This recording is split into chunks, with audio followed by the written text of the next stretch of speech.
What's our? Hey, we are now live with everybody. Hey, people. Claire, can you hear us? Are we good to go? Are we on? I'm seeing you in the chat bar. If you guys can hear me, throw some comments in the chat bar. Welcome to week 5 of peak performance during a pandemic. Can you hear me? Yo, good. Because otherwise, I'm going to feel like a moron just talking to space. How are you, everybody? Welcome to Creativity. Oh, you're back. Welcome to Creativity, I'm back, Cannabis, and Flow. Just teasing you, everyone. Unfortunately, yeah, we've been having some tech problems as always on these crowdcasts. Are you cool then if I introduce everyone? Yeah, go ahead, please. All right. So welcome, folks. I think Stephen already did the sound check. Looks like we're all good on that front. So welcome to the next episode of Sustaining Peak Performance During a Pandemic. We got an amazing lineup for you all today. So firstly, we've got John Forte, who you can all see on the screen right now. John is a Grammy-nominated recording artist, filmmaker, writer, and an activist. He was first recognized for his work with multi-platinum hip-hop group The Fugees, and John has been involved in tons of creative projects and just recently launched a solo album, Rhythm Drive, which we're hoping to hear more about today. So John, huge welcome to you. It's amazing to have you here. We're delighted to have you and delighted to dive into things in a little more depth. Then next up, we've got Opal Tometi, who will be joining us hopefully within a few minutes. We're just trying to figure out the tech on that side as well.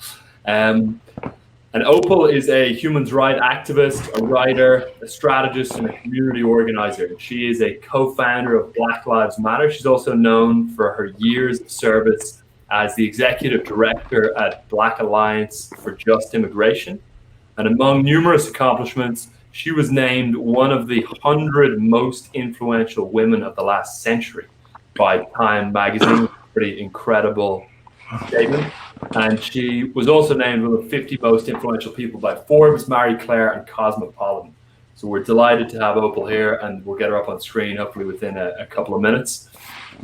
Finally, we've got Will Kleidon, who's going to be joining us within about an hour. And Will is an award-winning pioneer and futurist in the hemp and cannabis industry. Will is the founder of Ojai Energetics, which is a triple bottom line driven cannabis technology company. And then we're also going to be pulling Connor Murphy, our Chief Science Officer here at the Flow Research Collective, who leads up our research and the research that we're doing with Will and Ojai Energetics on CBD. We'll be pulling Connor up pretty soon as well. A lot of you know Connor. He's an avid skydiver and a great all-around amazing guy. So for now, Stephen, you want to take it away? I'm going to work on getting Opal up here in the background, and we kick straight in. Thank you, Rand. Totally appreciate that. As I said, welcome to the next edition. And I thought, since this is a little outside our normal peak performance lane, and I try very hard to stay in our lane, I want to talk a little bit about why we're broadening out the conversation and talking about creativity, cannabis, and flow in the middle of a pandemic, and why I think this topic, while very important in general, is super relevant now. One of the things that we're going to be exploring is there is a long anecdotal relationship between cannabis and flow and creativity. We've had musicians talking about this forever. We've had athletes talking about this forever. We've had writers talking about this forever. And for a while, we actually had the research backing up all of these ideas. There's a lot of overlap between cannabis research and flow research, similar neurobiology. Now, recently, there have been a bunch of studies that kind of disprove this notion, that say, hey, hold up. Cannabis and creativity is not what we think it is. It doesn't seem to work that way. And who knows what is right? It's an ongoing conversation with science. And the reason we're going to have this conversation now is because we are in the middle of a crisis, and innovation at scale, at a really big level, is some of the stuff we're looking for. John Forte is one of a handful of musicians in the entire world who's ever played to 500,000 people. To 500 million people. Is that right, John? No, half a million. Half a million. Huge crowds. That's right, huge crowds. And so, one, he could talk about group flow at scale probably better than anybody else, but he could also talk about what it takes to innovate at scale and to be able to move that many people. And Opal, as well, has helped ignite movements. Her creativity, which, as we'll talk about, comes out of her relationship with both cannabis and flow. There we go. Hey, Opal, welcome. Sorry you had trouble getting in. She can't hear us yet. Welcome, Opal. Can you hear us? I'll text her.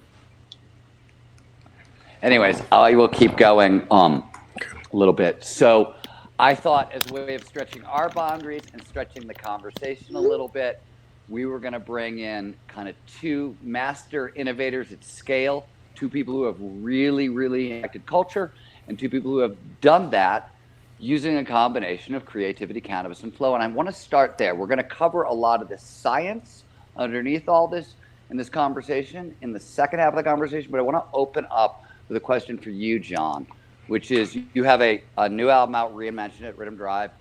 It's fantastic. It's incredibly creative. It's very, very beautiful. And I know from our conversations that it was a very creative, flowy, cannabis-driven project for you. So just talk a little bit about that, how all those things came together and how they actually produced real art in the world. Sure. Well, first and foremost, Stephen, thank you to the Flow Research Collective for inviting me to this conversation. It's a pleasure to be here. I'm thanking Opal, although I know that she can't hear me yet, but she will soon. Yeah, Rhythm Drive. Rhythm Drive came about. I would say over the course of many years.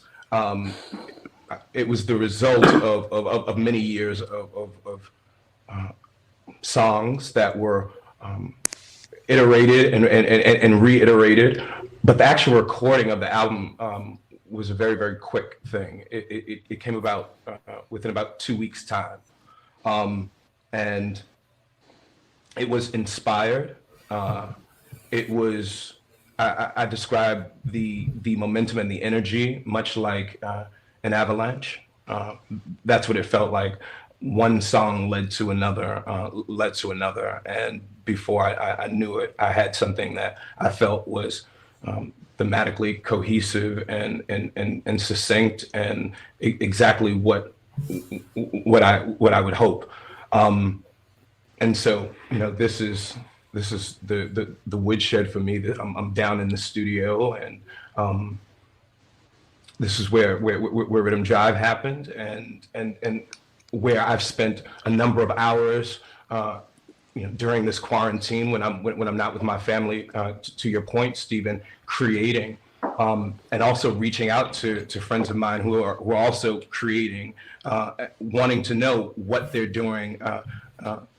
What's inspiring them during these times, and also as a quick aside, I think that technology, the interesting ways that people are utilizing technology during these exceptional times, I'm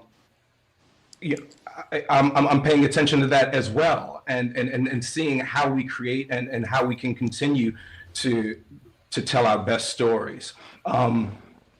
Rhythm Drive is my first solo album in 18 years. So the album process for me isn't something that I take for granted. I don't think that my next album will take 18 years. I certainly hope it won't. But if it does, then, well, it is what it is. I honor the creative process, and just to finally dovetail it, cannabis is a mainstay ingredient to my personal wellness, especially with regard to my creative approaches. So there's a lot of synergy, undeniably so. Prior to us having the data, there was just anecdotal evidence, hearing about these marathon studio sessions that were where cannabis was present, and you just went in and you got into your rhythm or your flow, as you put it. So yeah, I think that this is a very, very relevant conversation to have now. And again, thank you for having me. Thank you for inviting me to it. And it's a pleasure to be here. Do we have Opal, or are you still? I can hear you typing, Opal. I've been texting Opal back and forth here. She's going to jump on her phone, but she can't hear us, unfortunately. So okay. We'll get her fully up in a moment. That's odd. So, talk to me about your creative process a little bit, John, and that we can. I'm such a big fan of the album. It's so quiet and moving and powerful and funky all at the same time, it's really it's very crafted. You can just you can see that it feels like there's work in there in a good way, not in a bad way,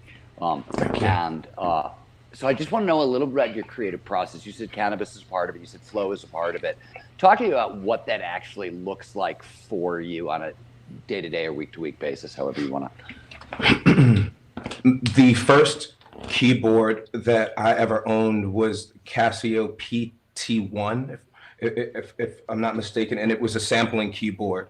It could sample, call it 3 seconds of audio, in addition to having some, 4 drum pads and maybe a 2-octave. Was that miniature. Little white one? It was.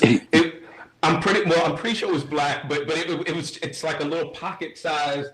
It was nothing.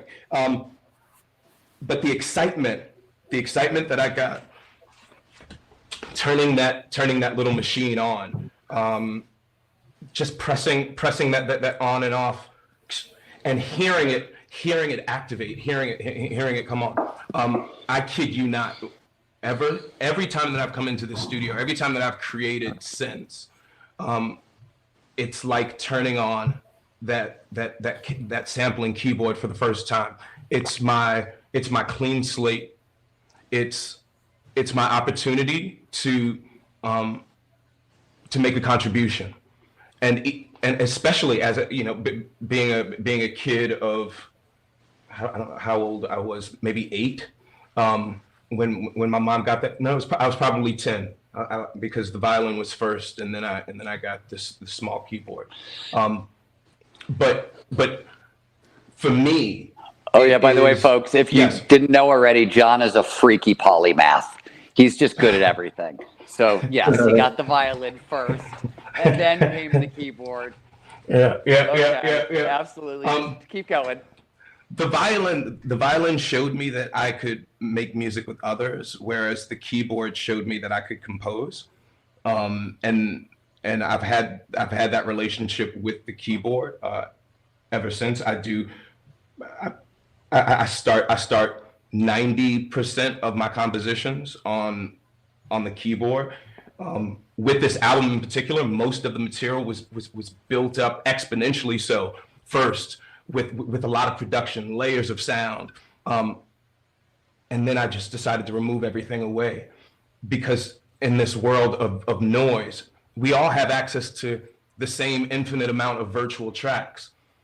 And that felt too noisy for me. So I wanted to be a lot more deliberate. I wanted to be a lot quieter. So I started to just remove I would say sonic competition, but that's not really right, because I feel I didn't have an adversarial relationship with it. But less is more. Less is more. I heard some feedback, so I don't know if that was on my end. Or... No, you're all good, John. Okay. Rian's mixing on the side. He's just learning. Okay. On my decks here. Godspeed. That's nice. It's not an easy task. So yeah, we start here. We start on the keyboard. I produced it up, and then I just stripped it away, and was hopefully left with what was essential. That's what it felt like to me when I listened to the album before I shared it with the world. It felt essential. It felt like I was going in the right direction. And it continues to move me. So this is a question yes. for you off that. I'm going to sorry to interrupt you, but it just All good. I'm doing something very similar. I'm working on a new book, and it's almost like I'm writing it in my normal style, but I just want it to be very easy for the reader to read in a sense. So I'm writing it like I would normally write a book, and then stripping it back. And I can't write out the stripped bare stuff. I have to normally then peel it back. And I think, but I think that process of building something up and then stripping it back shows up. It doesn't show up in every creative project I've done, but I think in the vast majority of them, there's a phase, right? And sometimes it's a ton, like it sounds like your album was, and sometimes it's just a little bit. But here's my question: how do you know when you've got it right? Oh, that might be the easiest question of the night.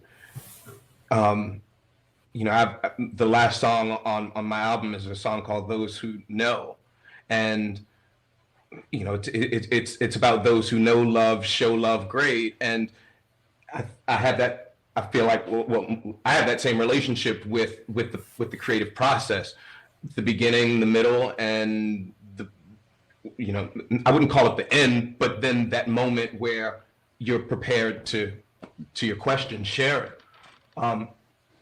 You feel it, you trust your gut. But I also know that nothing is ever done, nothing is ever finished. And what I release today can take on new legs tomorrow. And that's the power and the beauty of art. So nothing's ever done.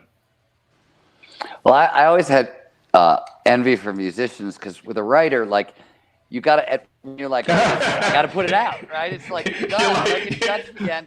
Like, the book is done. I can look back at every one of my books and be like, there's problems. I've got problems in all of them, right? But you run into problems, you're like, fuck it, we'll just play it different live next time. I'll just reclaim it, right? I can do it over and over again. I get that the recording is the one that goes into the forever box. Opal, do we have you? No, we have your smile. I can do it over and over again. I get that the recording is. You have me on echo. We've got Opal, I think, but there's just a little bit of feedback. You want to Opal? You want to try and talk there? You have me on echo. We've got Opal. So she can hear us through her phone, which is what's causing a little bit of feedback there. Let's see. Maybe Opal, do you mind throwing the volume down on your phone for a second, and then we'll try and get you on here. Which is what's causing a little bit of feedback there. I swear to God. There we go. Throwing the volume down on your phone for a second. All right. Otherwise, is that any better? That's great. Perfect. I can hear you. Problem Got is you, you Opal. can hear us now. Oh, this So- is amazing. We can text Opal back and forth questions, but unfortunately that's about as advanced as we can get at the moment. All right. This is ironic. Let's see. Will, she can type the answers. I'm going to go back to John then, a little bit.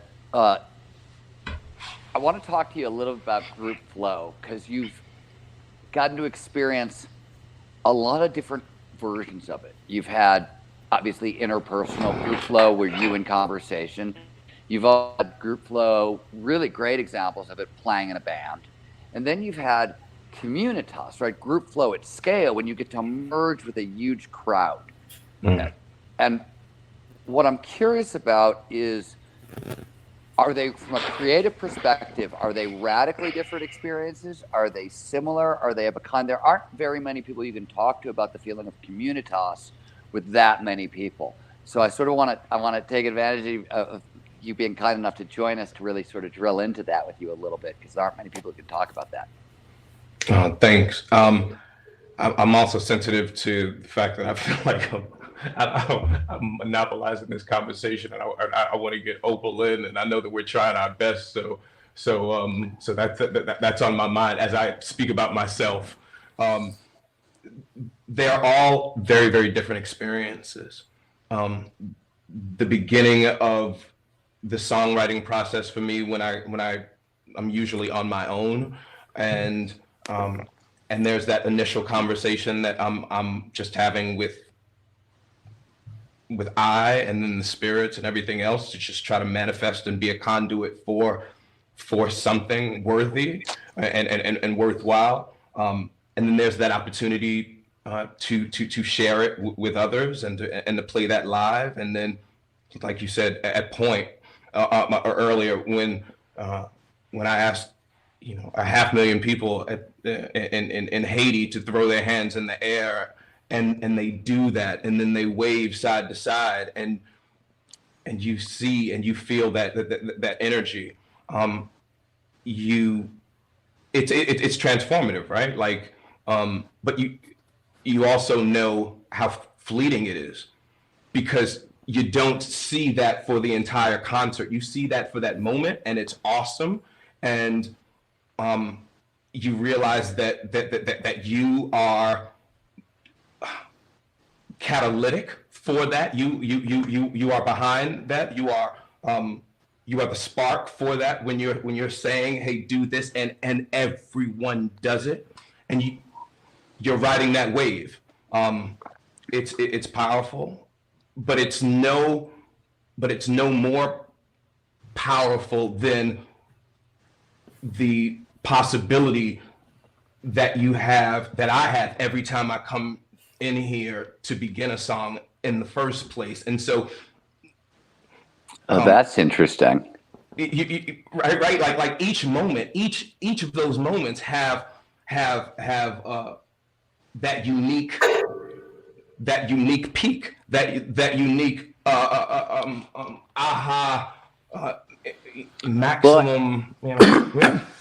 One of the things I think is true, and in writing, there are things I can do with words, the same way there are things you can do with music that will help drive a reader or a listener into flow, right? Like pattern recognition, certain kinds of beats, right? Anytime you hit a leitmotif in music where you're coming back to the same pattern, that's producing dopamine. It's pushing listeners into flow. It's one of the reasons music is so flowy. And you can do the same thing with writing. But I always find what you said so interesting, which is I always find, like, if I produce, it's not always the case. So, like, I don't want to produce an entire book in flow. I want to produce it in flow and then sort of edit it a little bit out of flow. Because there's stuff in flow, I find I can get lost on my own tangents sometimes, right? You lose a little bit, you gain a lot of creativity, you'll lose some self-control. At least I tend to with my writing.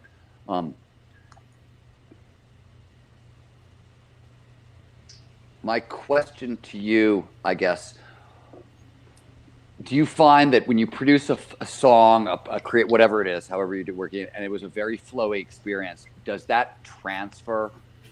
And what I mean by that, so the word empathy comes out of the 18th century, and it comes out of art theory, and they were trying to figure out how somebody looks at a painting, the emotion the painter felt when they created it, right?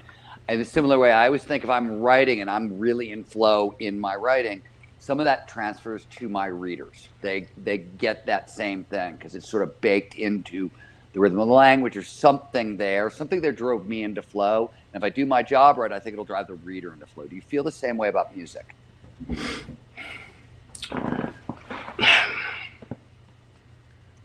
I think that there is a component to it, yes. But you know, and this might be a generic point, so I apologize in advance, but there have been times in my career when I've tried to be very, very general about a song, and you know, the lyric approach, hey, this is a song for everyone. Right. And then I'll write a song about one moment in my life, a very specific moment that is deeply personal and detailed. And that's the song that resonates and becomes more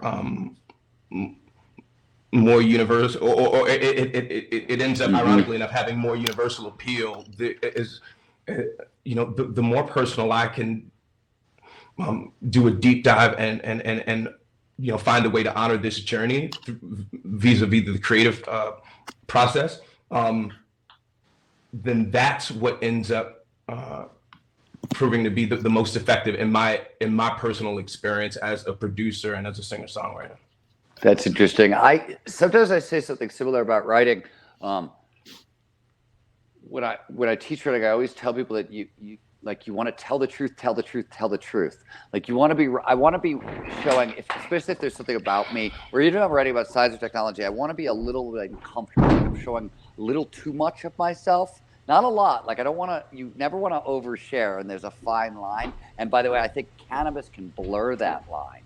That's one of the things I like. Cannabis is great for so much of creativity, but for me, that line of like what's too much Steven and bragging and oversharing and where is that line gets a little blurry with cannabis. And so write stone, maybe edit sober sometimes if I write, like if I got to use cannabis in my writing, that tends to be a good rule. But do you find that's true with cannabis and creativity? Does it help you find the mark or miss the mark?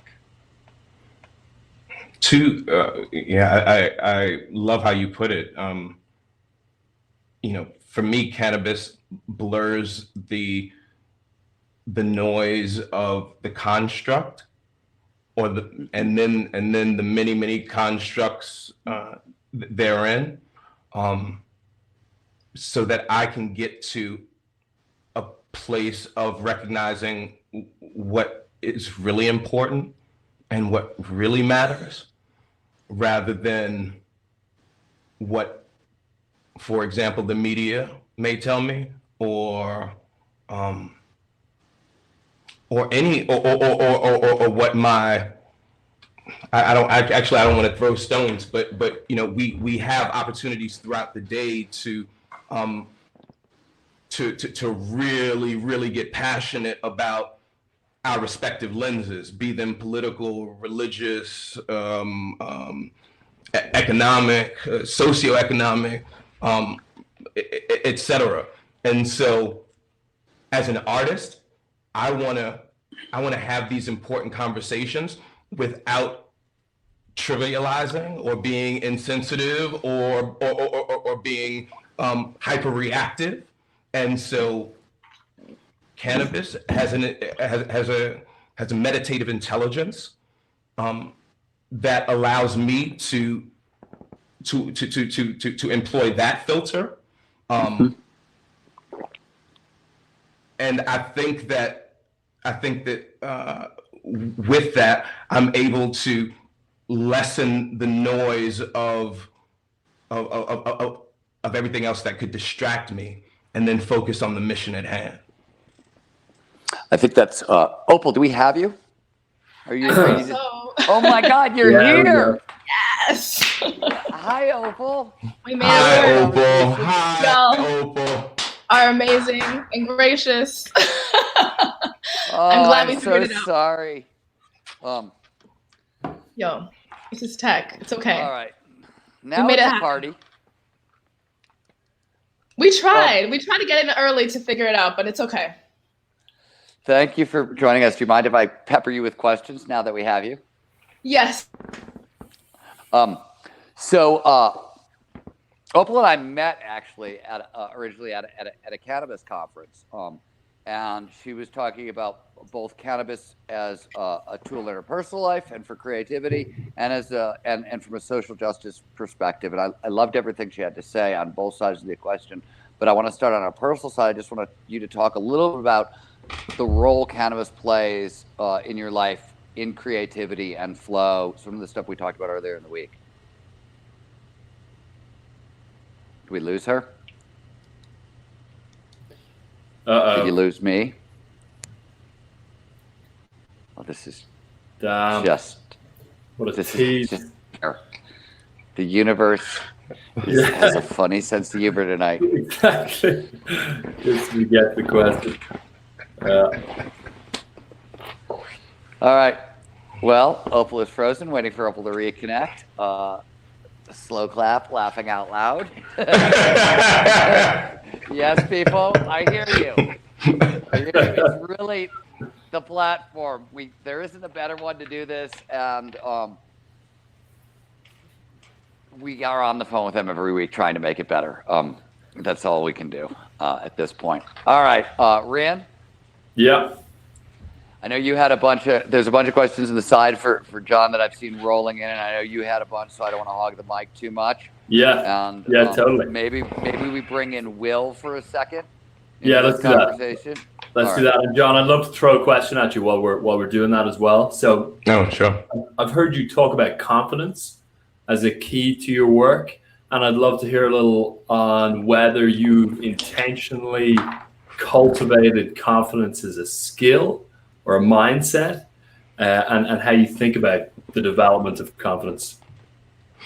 That's a good question. That's a fantastic question. It's reminiscent of a conversation that I had with Steven, I think, about a week ago, and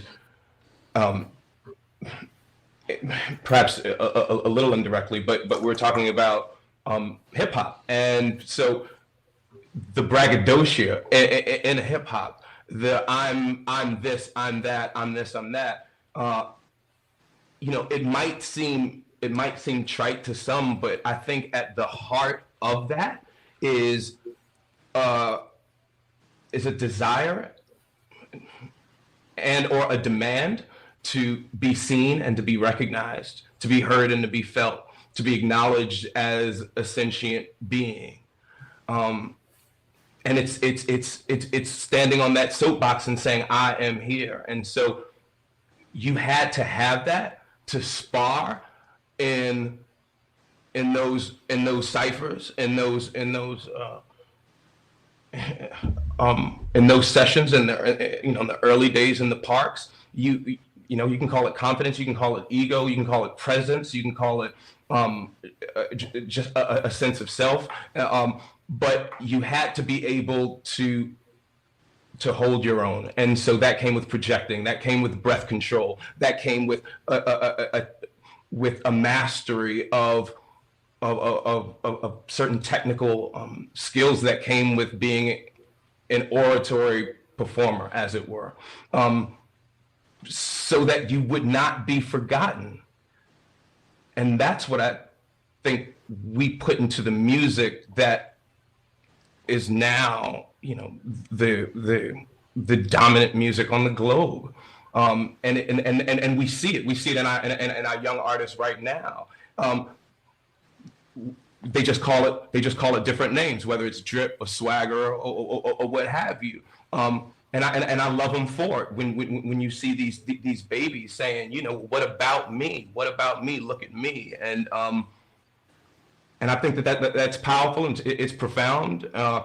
It's not to say that you can't, or that to have confidence is to be, absent of humility. Like that would be foolish.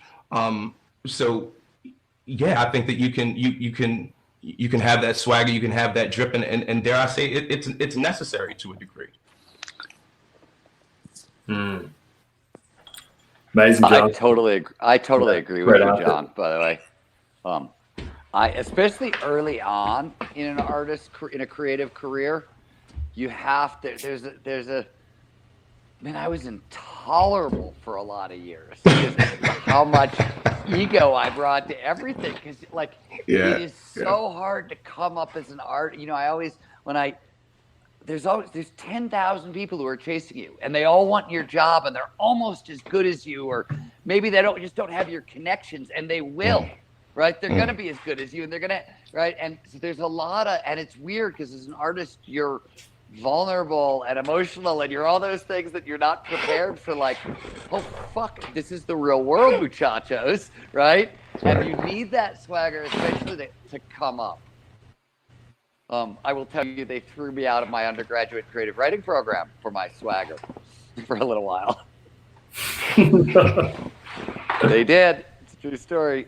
Opal, we have you, but you're sideways. God, yeah. Crowdcast is. Will, how are you? Are you there? Will's somewhere there as well. This is well, so for all of you who are tuning in for the 70s psychedelic podcast, stick around. We'll all be acid and talking about the dead sooner or later. Okay. Well, I will participate when. There we go. You're back. I'm back. Yeah, we got you, Opal. All right, talk about flow. Oh my gosh. Opal, your grit and perseverance. Now I know why you're a community organizer. I get it. Oh yeah. You see, I'm persistent. We won't stop. We can't stop. Won't stop. That's great. Yeah, now I'm just trying to stabilize the camera, but because I have to do it from my phone, but it'll happen. We're not worried. Okay.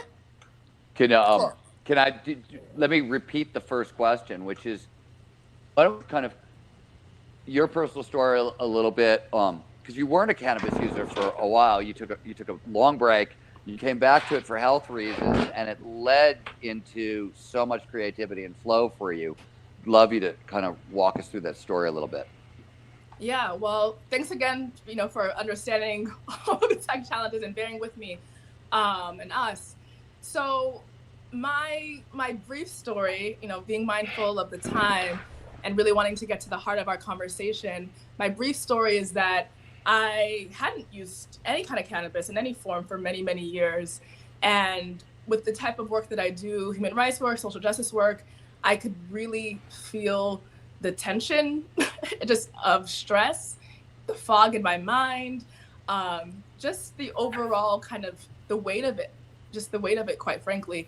And while I was doing the work that I was doing and looking out into the world, there was always so much that was going on, so much felt like it was at stake. And so I was really negligent with my body and with my own mental health and with my own, just my practices around managing stress and beyond. And I remember there was a day where I actually was meeting with the InStyle editor-in-chief, Laura Brown, who's amazing.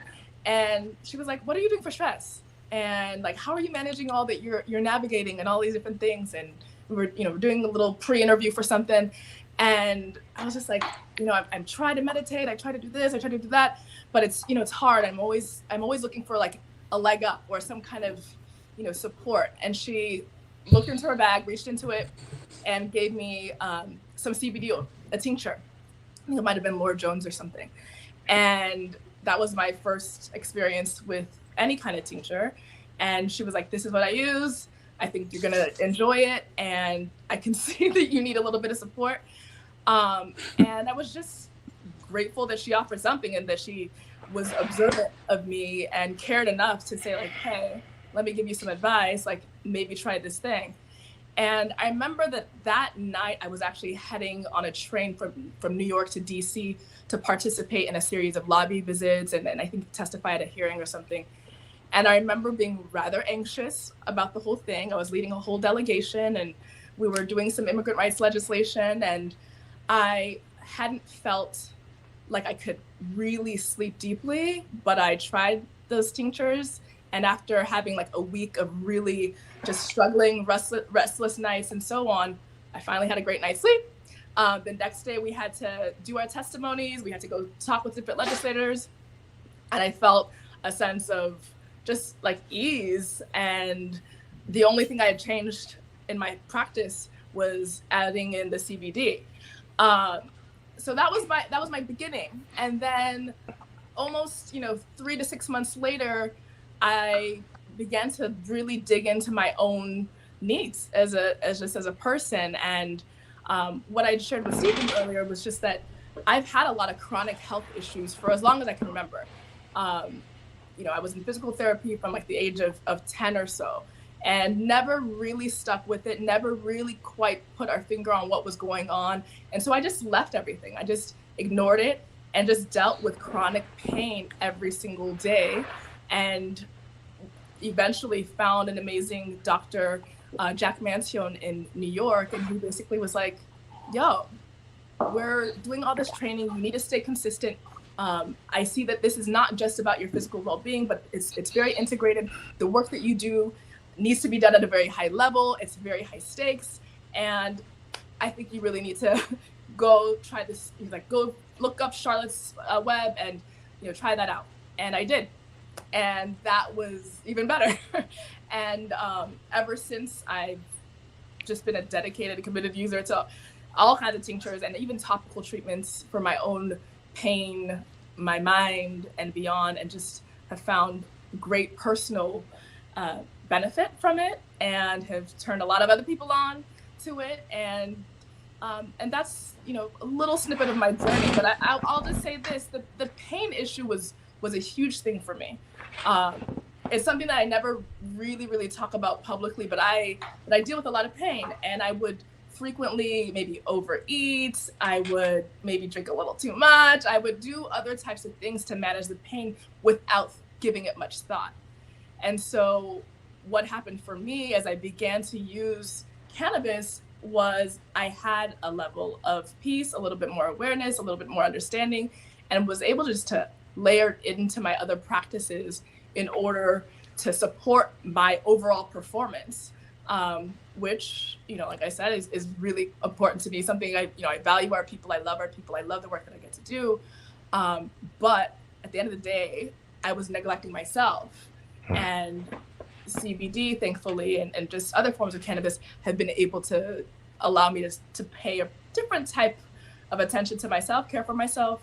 And of course, I'm on the advocacy side of things, but on a personal level, it's meant a lot to me.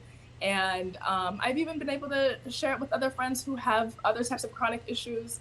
And they too have found that it's been incredibly helpful where other forms of treatment have failed. So I kind of come to it from that perspective. But I also find that it's just important for my everyday, day-to-day work and beyond. And it does. You said once you moved on to CBD and beyond, you saw a huge uptick in the amount of flow in your life. Is it because the pain went down, or do you think, or was it an expansion of creativity? Both? Can you pinpoint it? So for me, what it actually was it provided me with enough of a reduction, I think, in the inflammation and my almost like how would I describe it? Almost like the attention I was paying to it, right? There was something about it kind of quieted things for a moment and gave me the almost like stillness that I needed to say, I'm actually going to address this, or I'm actually going to do my exercises today. Like, because there was a time where I just would neglect all of that. And so for me, it was essentially like something that allowed me to engage with the struggle of my own wellness journey, if you will. And for some reason, it was like that missing element. Things kind of shifted from there. And now I've progressed. I see a lot more, if it's, flexibility, if it's less pain, if it's the ability to go to I do a treatment called needling, dry needling. And so they're poking these needles into my body. But the recovery I have is incredible, and it's just exactly we call that kinky sex, just among us. you needling is fine, like whatever, Opal, okay, it's fine. So one thing that's interesting, I want to bring something John just said together with something you just said, because I actually had both of your experiences. So I came to cannabis. I was, if you guys know anything about my background, you know that like my job in high school was to keep all my friends out of jail. So like they would go and I would try to stay right. Did a lot of that. So I didn't really come to cannabis till much later, and it was when I was recovering from Lyme disease. And my problem, I had a huge pain load, but I couldn't focus. I could work 3-4 hours a day, and I could not concentrate, or not even that long, like a couple hours a day. Couldn't concentrate for longer. And I was on the phone with Rick Doblin, who runs MAPS, which is the Multidisciplinary Association for Psychedelic Research. He's kind of the big driver behind a lot of the early psychedelic research. And I've known Rick for years because I wrote about the drug war as a journalist. And Rick didn't know I was sick with Lyme, and I told him what was going on. He said, well, are you using cannabis? And I was like, dude, my problem is I can't focus. Like, why would I, And he said, no, Stephen, you're doing it wrong. Which is when I learned, so what John was talking about was how cannabis can really allow him to drill in and focus.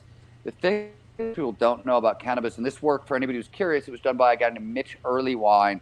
He did it at USC, he's now at the University of Kentucky, and he wrote one of the very first kind of textbooks on cannabis called, I think it's Understanding Marijuana is what it was called. Cannabis produces state-dependent learning, which is, we all heard about this, study for the SATs in purple sweats, take it in purple sweats. But what it basically means is cannabis trains you to do what it is that you do while stoned. So most of us have weird relationships with cannabis because we were in high school and we got stoned with our friends and we watched stupid movies and we ate a lot of Doritos and we laughed. And so that's what we thought it was used for. And what Rick told me is he sort of brought me back into cannabis. I would start with half a puff for an hour. And just and what I learned very quickly, and within 2-3 weeks, I could focus. It went from 2 hours a day, just using microbits, almost microdose of cannabis a day, gave me my career back.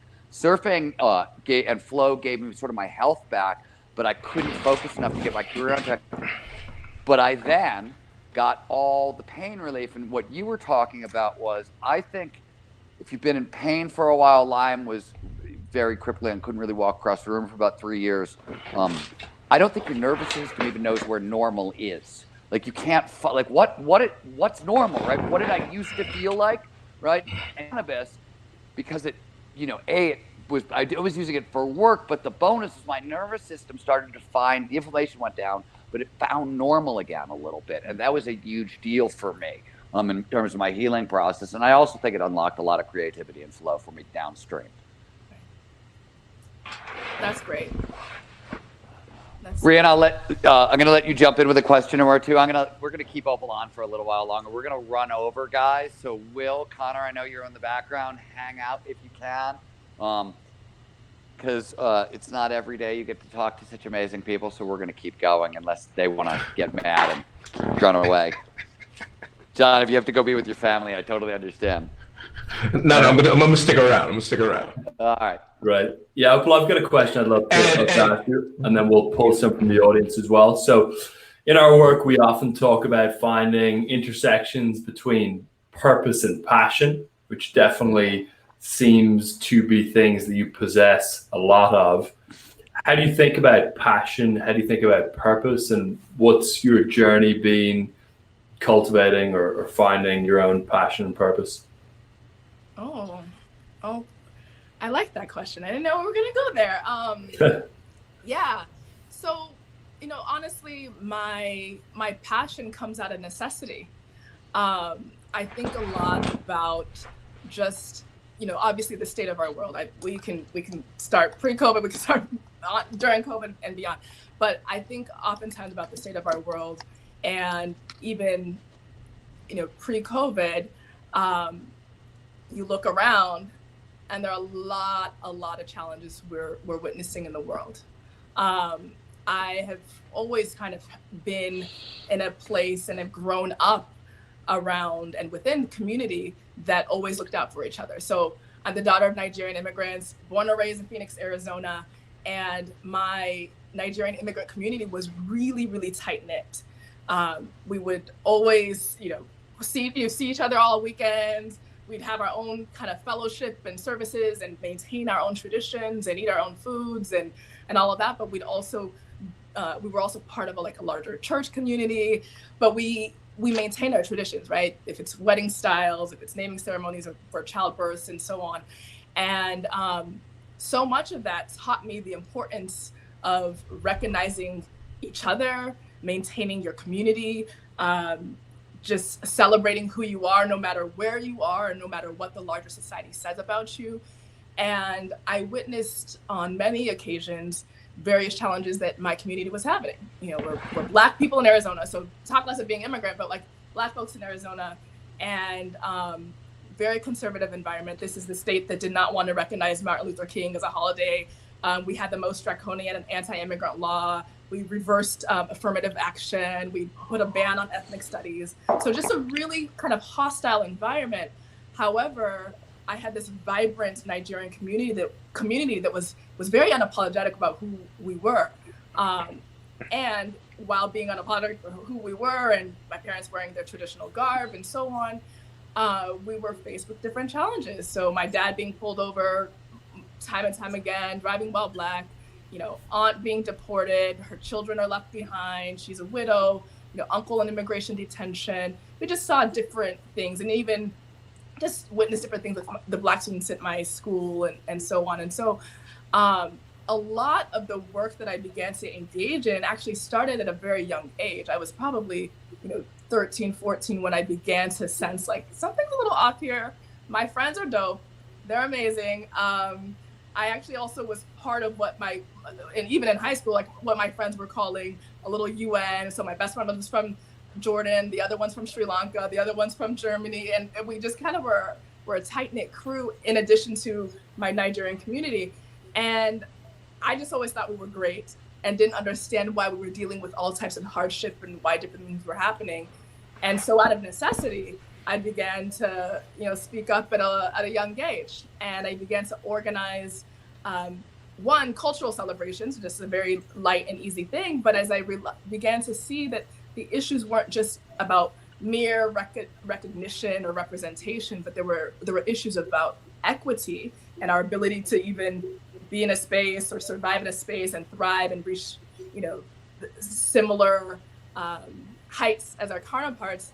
I realized that deeper work needed to be done. And so I kind of segued from more kind of volunteer charity work to a bit more of like, okay, where's the equity? Where's the actual justice for our folks? And so, fast forward all the work that we, kind of maybe are a bit more familiar with, a lot of my work around immigration and a lot of my work as a co-founder of Black Lives Matter, even that was, that was it's all personal. I'm passionate about things that are very personal to me, but it's also about the fact that I could not fathom living in a world where young, people of color and young Black people in particular would witness and know stories about unarmed, Black people who were being killed. And that they would, if we look specifically at the impetus for Black Lives Matter, it was the young Trayvon Martin who was in his own neighborhood, and he was stopped and killed by George Zimmerman. And I just get choked up even saying his name, because he could have been anybody's son. He was somebody's son. He was in his own community, and he should not have died like that. And what we saw was that there was a court hearing, and it felt as though he was the one that was on trial. And I think for many of us around the world who were watching, we're just like, this is banana. Like, it was unacceptable that a young 17-year-old boy would essentially be his character would be assassinated on national television for the entire world to see, and then you have a jury that acquits him. So between seeing issues and cases like this emerge, and just the stuff that I interacted with on a day-to-day level, and you name it, I've seen it all. I used to even work at a domestic violence shelter way back when. I just knew that more had to be done. And so my passion is just the fact that I love us. I love people. And I just want us to actually be able to live a life of dignity and to actually thrive. And part of why I was really excited about this conversation is because I think, these types of spaces, we often aren't part of this conversation, but I want us to get there. Like, I want us to be here. And I think there's actually a through line around potential and optimal performance, and your ability to, be even in a space where you get to think about your life and you get to refine your practices and fine tune the ways that you show up and you perform and whatever you're passionate about. And there's justice work that's almost like that's a precursor. Those kinds of conversations, right? I absolutely agree. Flow, we used to say at the Flow Genome Project that flow is a birthright. Right? Everybody gets, we're all hardwired for peak performance. And certainly, I mean, Mihai Csikszentmihalyi was sort of the god of flow psychology. His story, he discovered flow in a concentration camp, right? That was where his story. So clearly you can find flow in the worst circumstances in the world.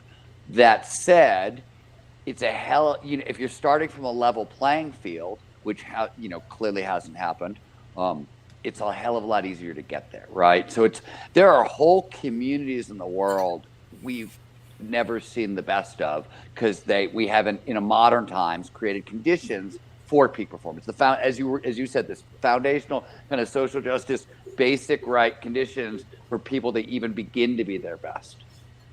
Right. Which is one of the reasons I wanted you on this call. And John, I interrupted you, so ask Opal your question. I'm going to shut up again. Oh, I didn't have a question specifically. I will tell you one thing really quickly. While Opal was speaking, in this era of COVID, virtual experiences, and we're all either on IG Live or we're finding ways to connect, through these screens. I heard Opal speaking about her truths, her experiences, and instinctively I wanted to type into the comments, thank you so much for telling us your truths and for being so open about that. And then I thought to myself, I might have the opportunity to tell Opal that if I stay on this call long enough without any technical glitches. So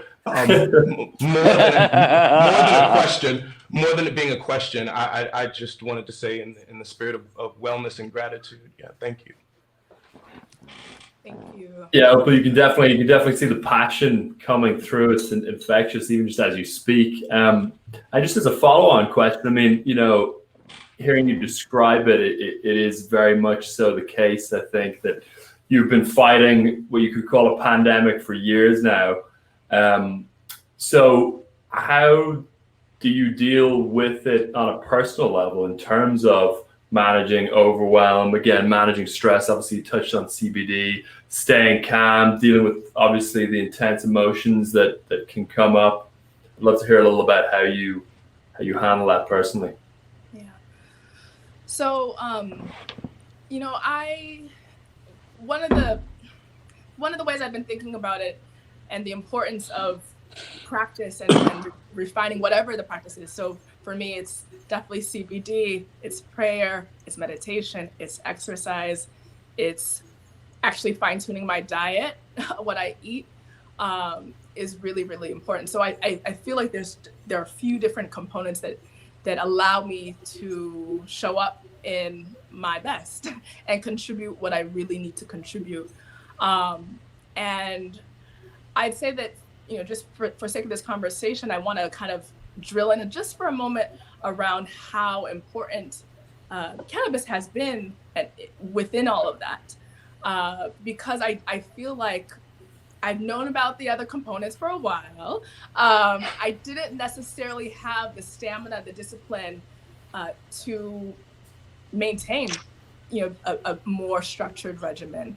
And I feel like, I don't want to be an infomercial or anything, but I feel like it was so critical for me to find the right layers and give myself permission to play with my, almost like a menu of options for performing at my best.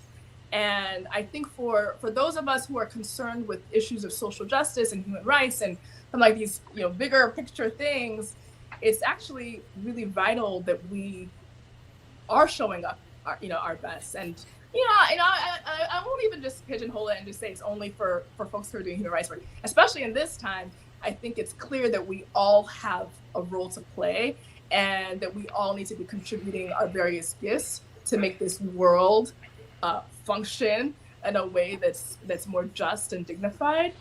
And I would say for all of us, then to me the real call is we all need to take time and understand what allows us to perform and show up well. And to me it's important that we do that, because if you're, say, going to Capitol Hill, or if you're going to do some press, or if you're going to work with a mass of people, so much of that is about your ability to imagine, your ability to, we're talking about creativity, and so your ability to first imagine and then create a sense of understanding and convey your message and your concern and compel others to join with you. So I heard a little bit of, about what John was sharing, earlier, and I was cut out, but I was thinking so much about even like the space that you occupy and just doing the amazing work you do with music, which is also so core to my own practices. If I need to change my mood or my state, it's music. But I think so much so about even the work of supporting, catalyzing, moving, doing work with social movements. And so much of that is actually a creative process. There's some of it that's art, and it's, how do we say our chants, or what is the message that we're going to choose to share, what colors, or, how do we get the press, or how do we illustrate what the trauma and challenges. And then the other part of it that's like, a science, and we need to get this many votes, or we need to talk to this person, and they're the one who's the decision maker on that. And there are so many, various elements, but overall, it's a creative endeavor. And it takes many different people with different types of skills in order to move, the ball forward. And I just think, it's just so vital that we all figure out, what allows us to perform at our best. Because I don't know, now more than ever, I feel a lot more committed to that, which is in part why I jumped at the chance, to join this conversation, because I think it's bigger than the silos that we're often in. And I actually think these types of discussions and this type of attention to the personal helps the larger, political, right? The larger structural conversations that have to happen, especially in a time like this. Just as you're talking there, the word leader and leadership came to mind. And I've well, obviously in your work you've demonstrated. You said leader and what? And leadership. And obviously in your work that has been central. And I've heard you use the phrase or the mantra, keep calm and thank the team. So I'm curious if you could share your own leadership philosophies, your own thoughts on leadership, and how you've evolved yourself into such an incredible leader as well. Well, leadership is always learning. and I feel like I've had a humbling journey, and it's cyclical. And there are various lessons that I've learned and had to keep learning along the way. But I just say, generally, for me, I lead because I'm actually serving, right? Like I don't want to try it, but for me, it's an act of service. There's so much. If you knew me, like I do a lot of extroverted things, but I'm definitely introverted, right? Like I have to be out and organize and have these conversations or do press or do what, but I'm real. Like if I had my own way, I'd be reading a book, I'd be doing a little project here, I'd just be like hanging out with some kids or whatever. But for me, it's out of a longing for another world, another type of world where we're all valued and we all have a fighting chance to live and thrive, that I do what I do. And so I think because I have that lens on it, and so many of us do, it keeps me humble, it keeps me grounded. The team also keeps me very grounded. And I find that my role is really about developing and supporting others in their leadership, right? I can't and will not be around forever. And the goal is really to do the work in a way where I and my presence in it is obsolete, right? Like I no longer need to do this work because there's now like this incredible force, and other people are so inspired and have so much ownership of what's going on that they too are going to be there day in, day out, and they have the skills and the tools and the support to engage in the work. And so for me, it's about service. It's about understanding that it's bigger than myself. The vision is bigger than myself. My ancestors held that vision. People who came before me, many elders, mentors have held the vision. And I'm playing my role, but my role is really about supporting others, because it's not about me. It's not about me as an individual. Yes, I play an important role. I will not deny that. I know the difference that one person can make.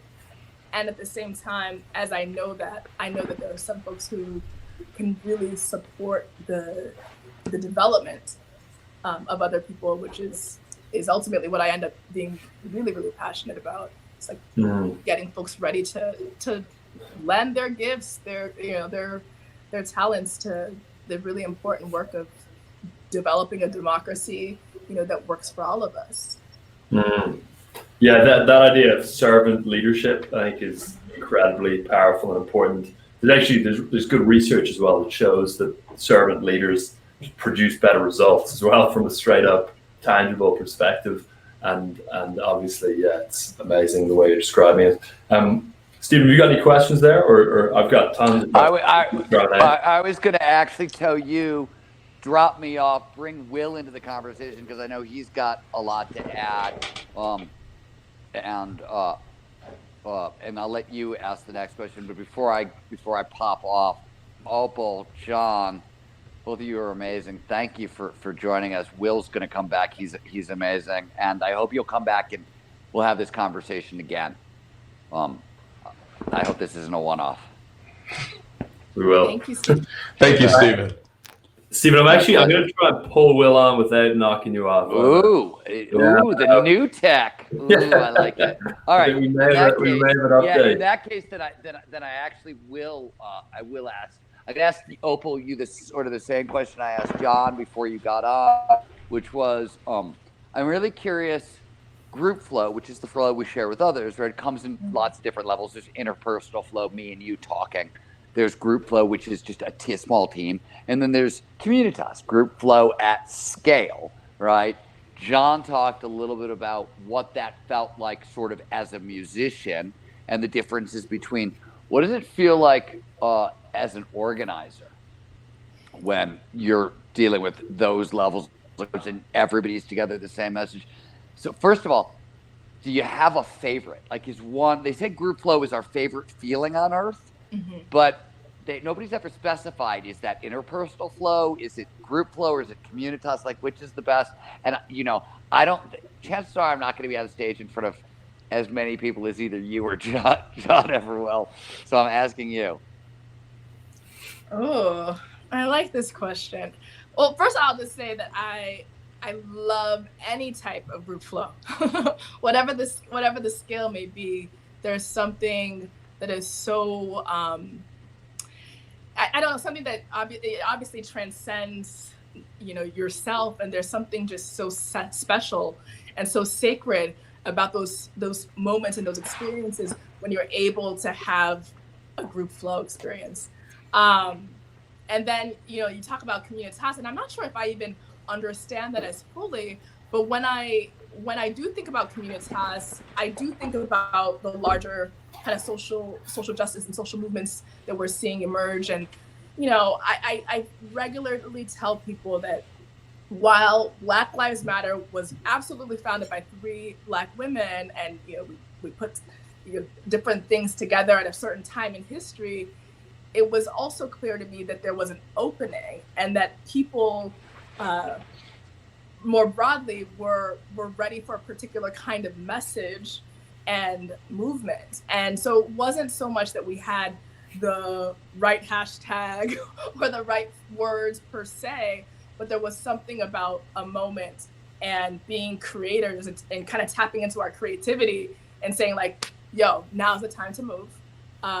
We're organizers, but we were reading the signs that something, and we were all working in obscurity in our various places, but it was, we recognized that something bigger was at play and that we needed to show up and support that bigger mission that was beyond all of us. And so now I can, I feel so grateful because I was always going to be doing some kind of justice work on some level. I didn't necessarily feel the need to have a mic or to be on TV or to do whatever, or, I didn't feel that need. But I did know that it was important to serve. And what I do know now is that I can go to, any part of the world and folks understand what Black Lives Matter is. And there's a sense of personal connection. People have stories. Y'all, people have stories, and it's not just police brutality. It's way beyond, all of that. People have a lot of stories. They connect with it. They're willing to support and serve. And it's not only Black folks, right? It's folks from all walks of life, all races, all creeds, all, you name it. There's a collective understanding of what was at stake and what we were so outraged about, and so on. And so for me, that there almost is an echo of that, almost of a group flow. And I feel like I felt that flow, particularly when I maybe give a talk or at a rally or different types of engagements where I've been in physical spaces with people, but then there's also times where we're doing something digital, right? And we also walk away and knowing that that was on, and people felt that and they were moved. And it might be a call and response chat that moved them, or it might have been a story that was told. Maybe me and maybe somebody else who was part of the lineup. Who knows?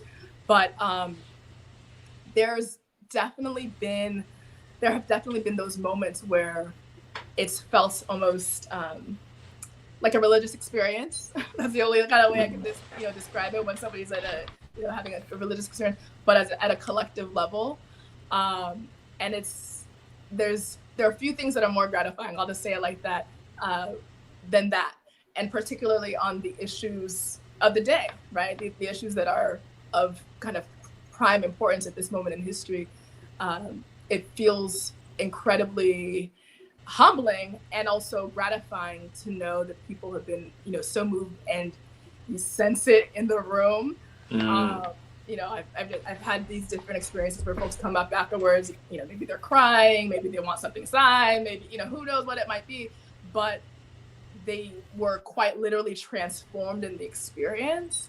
And it wasn't just them, it was like the people around them. So they come up to you in like droves, and it's really humbling. And like I said, but at the same time, it's just gratifying. And it's also just what we need, because people need to not only intellectually know that certain things are wrong, right? Or certain things in our society aren't sitting well in their spirit, but folks need to be moved at an emotional level in order to engage in the transformational work of, democracy building or societal change. Like, people need to feel that it's not just an act of the mind, right? People have to really integrate what's going on for them. Yes, there'll be an intellectual portion of it, but a lot of what compels somebody to get up on any given day is how I'm actually feeling about this. Yeah. What's actually going to move me to join a protest or pick up the phone and call my elected official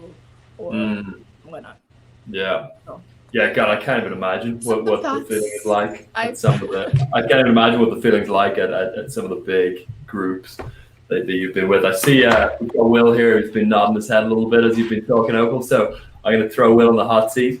Hey, Will, and pull him up on the screen, see if he's got any questions for either John or Opal, or any other thoughts on what you just shared, Opal. And thanks for that, Opal. It's really great breakdown. What's up, Will? Thank you for having me, and it's inspiring to be here with y'all. And Opal, you're so eloquent, and an inspiration, and same John. And Thank you.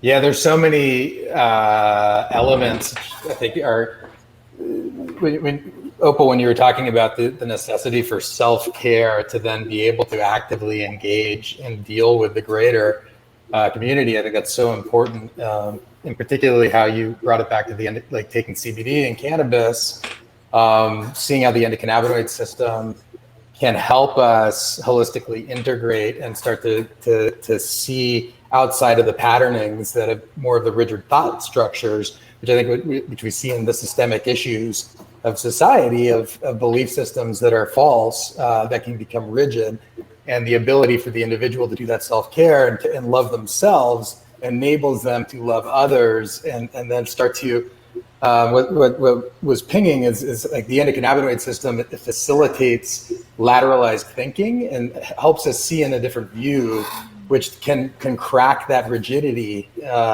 and begin to then blossom and work in ripples outward. And yeah, that's inspiring what you were sharing. And from a questions, I can't think of a question offhand right now. It's all good. Well, so I got a question for John, which I would love, Opal, your thoughts on, and obviously yours as well, Will. And John, I was wondering if you could talk a little bit about your work in legal cannabis and how it intersects with social equity. And then I think both Will and Opal will have amazing comments on that, although no pressure. Well, no, I had the opportunity of working in the space. I am no longer officially in the space, but I worked in the space in the capacity of call it strategic partnerships, and essentially trying to tell the story of what these brands were doing, and utilizing my talents as a creative to to help us translate the important messages to community, right? The why this is important, why this is vital, why it matters. And there was always for me a daily a daily drive and a need to make sure that if I had a shot to get equity, to demand equity, to have equity be represented in the foundation of a burgeoning industry, then that was my responsibility. It was something that I wore, proudly. And look, to be frank, you don't have to be in any particular space to demand justice. To Opal's earlier point, dignity. Dignity is what it's about. Dignity is the fulcrum of humanity, right? So showing up individually, daily, doing not only your best, but also demanding the best from others. That's real love. And so, equity is not something that you do with a title or an occupation. It's something that you do day in and day out. At least that's my experience with it. Yeah, amazing, John. Thank you for that. Opal or Will, do you have anything to share there? I see lots of nods.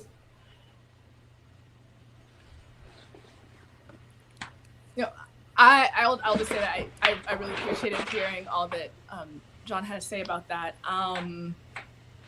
Yeah, I think the stakes are quite high. I'm not sure if we were able to speak in the beginning about even folks right now who are behind bars because of cannabis. I think they say there are 40,000 people who are non-violent offenders strictly because of cannabis, that they're locked up, right? And so much of the work that I do is also about prison abolition. It's about I do immigrant rights work. I'm engaged in a lot of different forms, but to me, what's been so painful and what really opened me up to doing different forms of social justice work was realizing that, hey, there is an entire segment of our population that are behind bars for petty offenses or things that should have never been criminalized. They were quite literally intentionally criminalized because of a desire to control people of color and to demonize people of color. And so we made it illegal. You know, we had prohibition because of certain communities. It was an effort to control certain communities and be able to lock them up and beyond.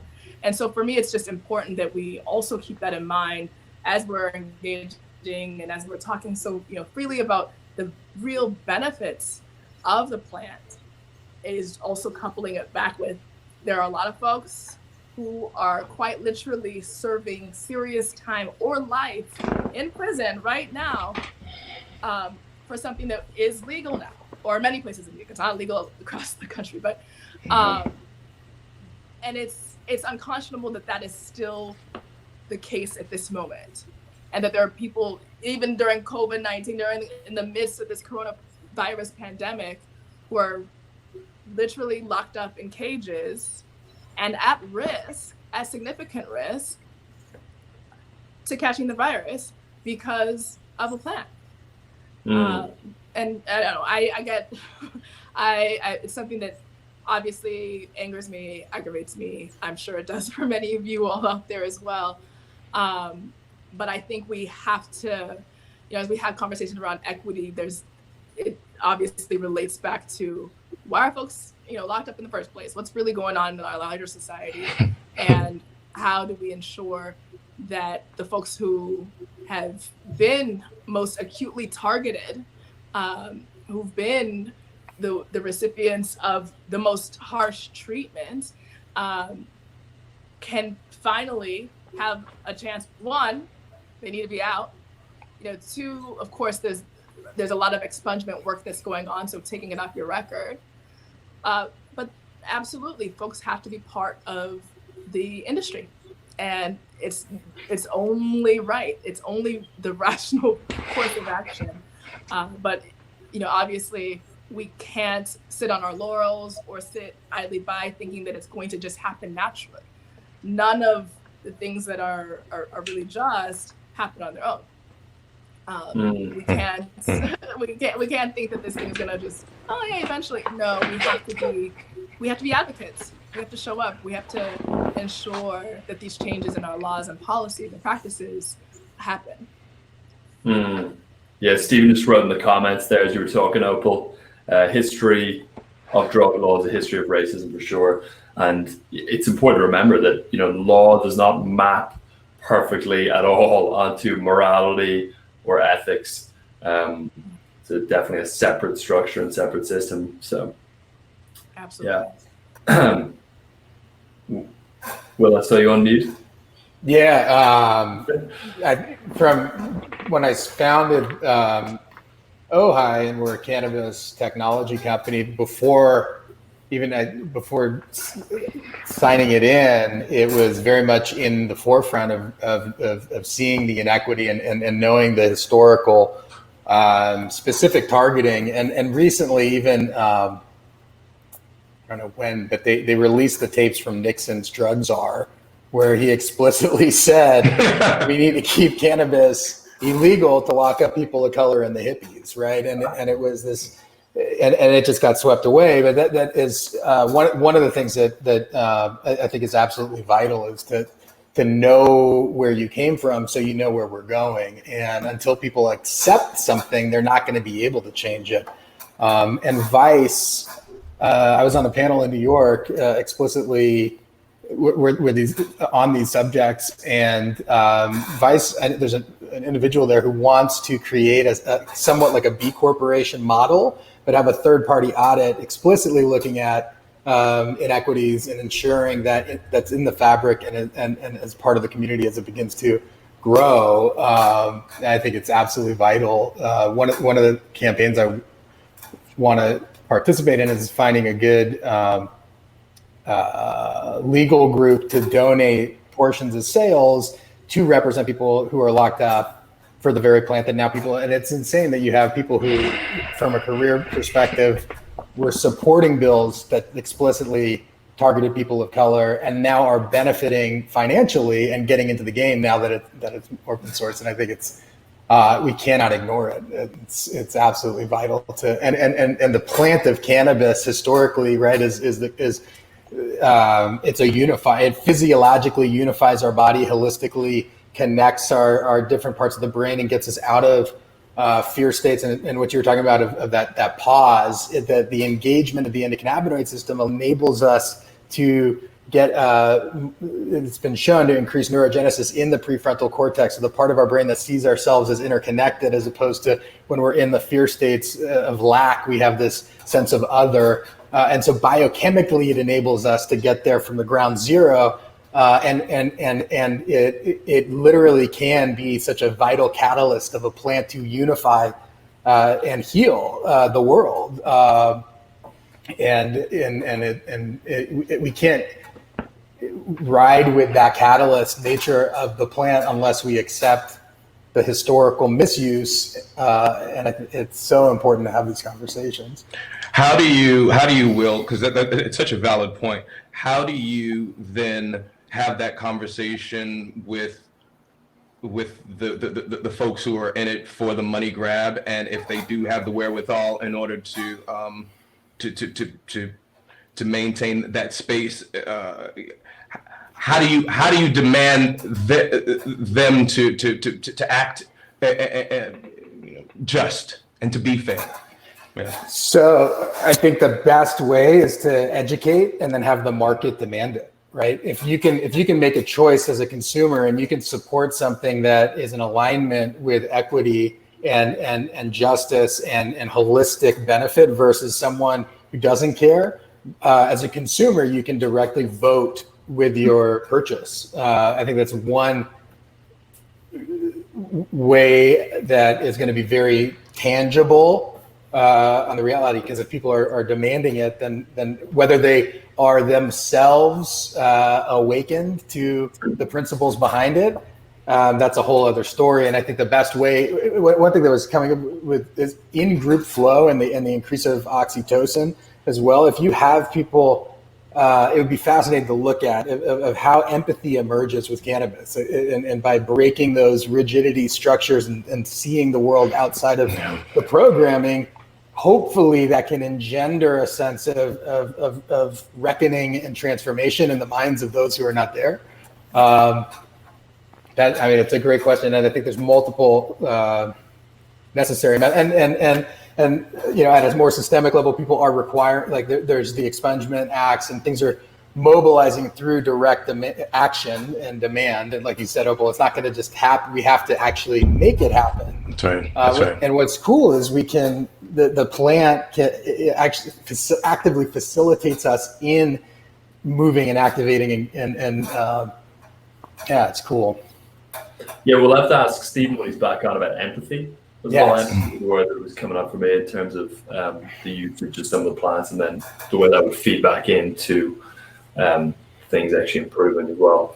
John and Opal, you guys have been on with us for 90 minutes now, so I want to be sensitive to both of your times. Are you up for 2 more questions? And then, totally. Yeah. Okay. Great. So one thing is that I'm curious around for all of you that's a little more on the tactical side is actually learning.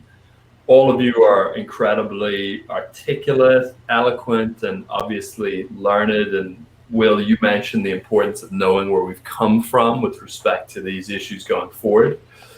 So I'm curious just what your approach is, each of you, to learning. And feel free to get as tactical and specific as you would like with that, because our people love that. And then also maybe for you specifically, Will, I'm curious if you focus on history and reading history and studying in that respect as well. Maybe we can start with you, Opal. Oh, so I guess it depends on what type of what we're learning. But I am largely a kinesthetic learner.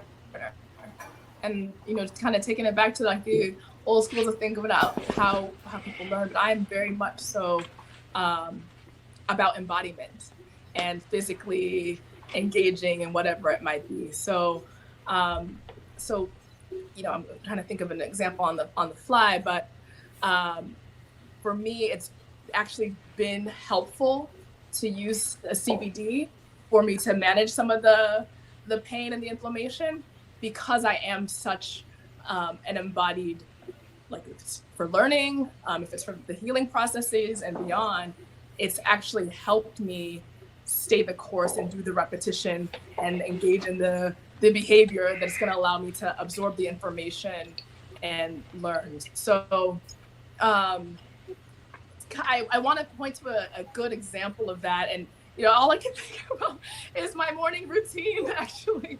And I'm quite literally thinking about like my yoga practice, and even getting into the positions and being in a practice where I have to go for this long, or I have to, I get to monitor myself over a course of a week and see if this unlocked a little bit more for me or not. And so much of, my work and the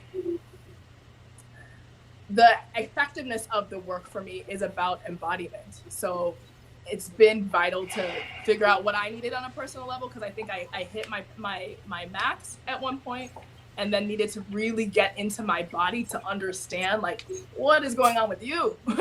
Like you can run and be on planes 2-3 times a week, or I was going to different countries each month, but I needed to get back into my body and be a bit more gracious with myself, and acknowledge the fact that I'm one, healing, but I also, through that healing, is learning something different and committing to it and being in my body in order to integrate what I might be reading, what I might be like a lot of what I learn is also in conversation with folks.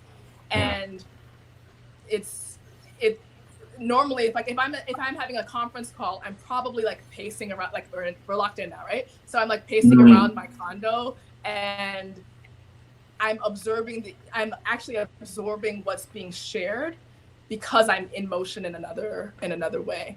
So I don't know if that really gets at the core of your question, but that's kind of been my experience.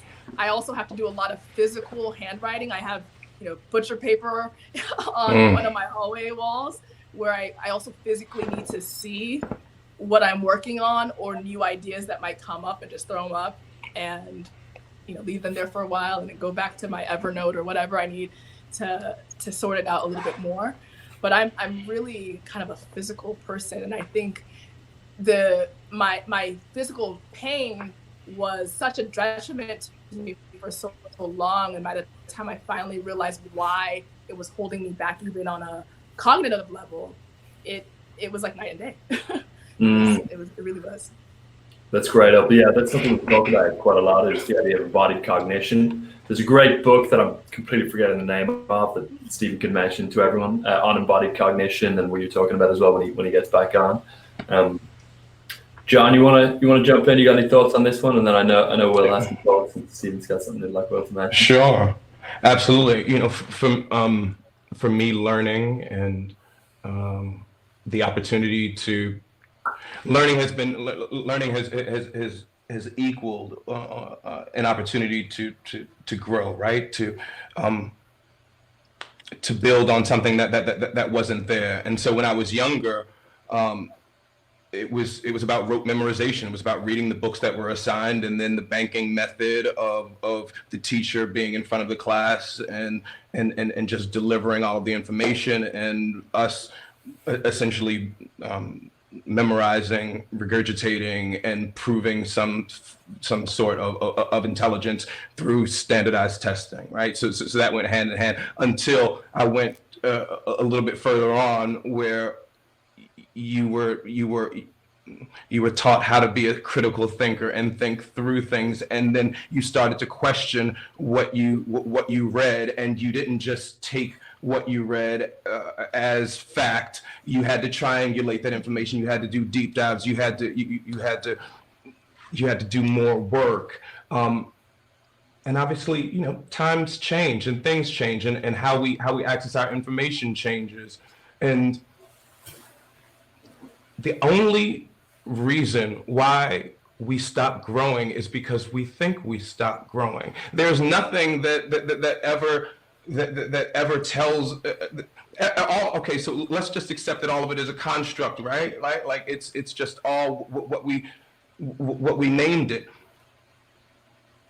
There is no beginning, there is no end. I was listening to Tom Club, the Genius of Love, right? Like the only ending is when you're ready to say, hey, well, I can't do anymore. So learning is breath, right? And it's the opportunity to move forward and to keep going, however you absorb that.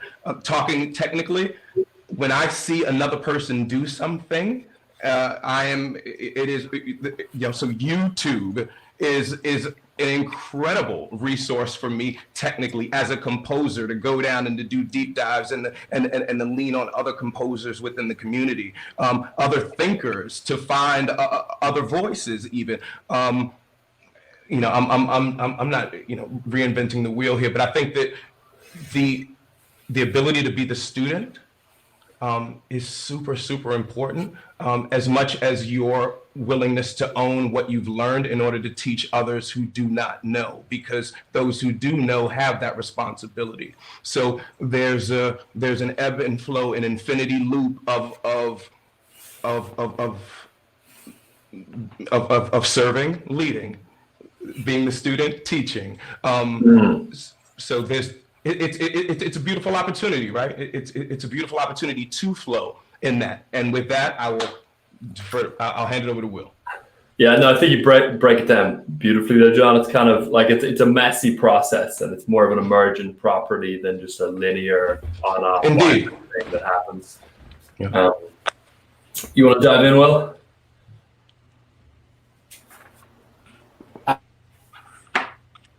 Right. Oh, yeah. Really eloquent, beautiful. You speak in poetry.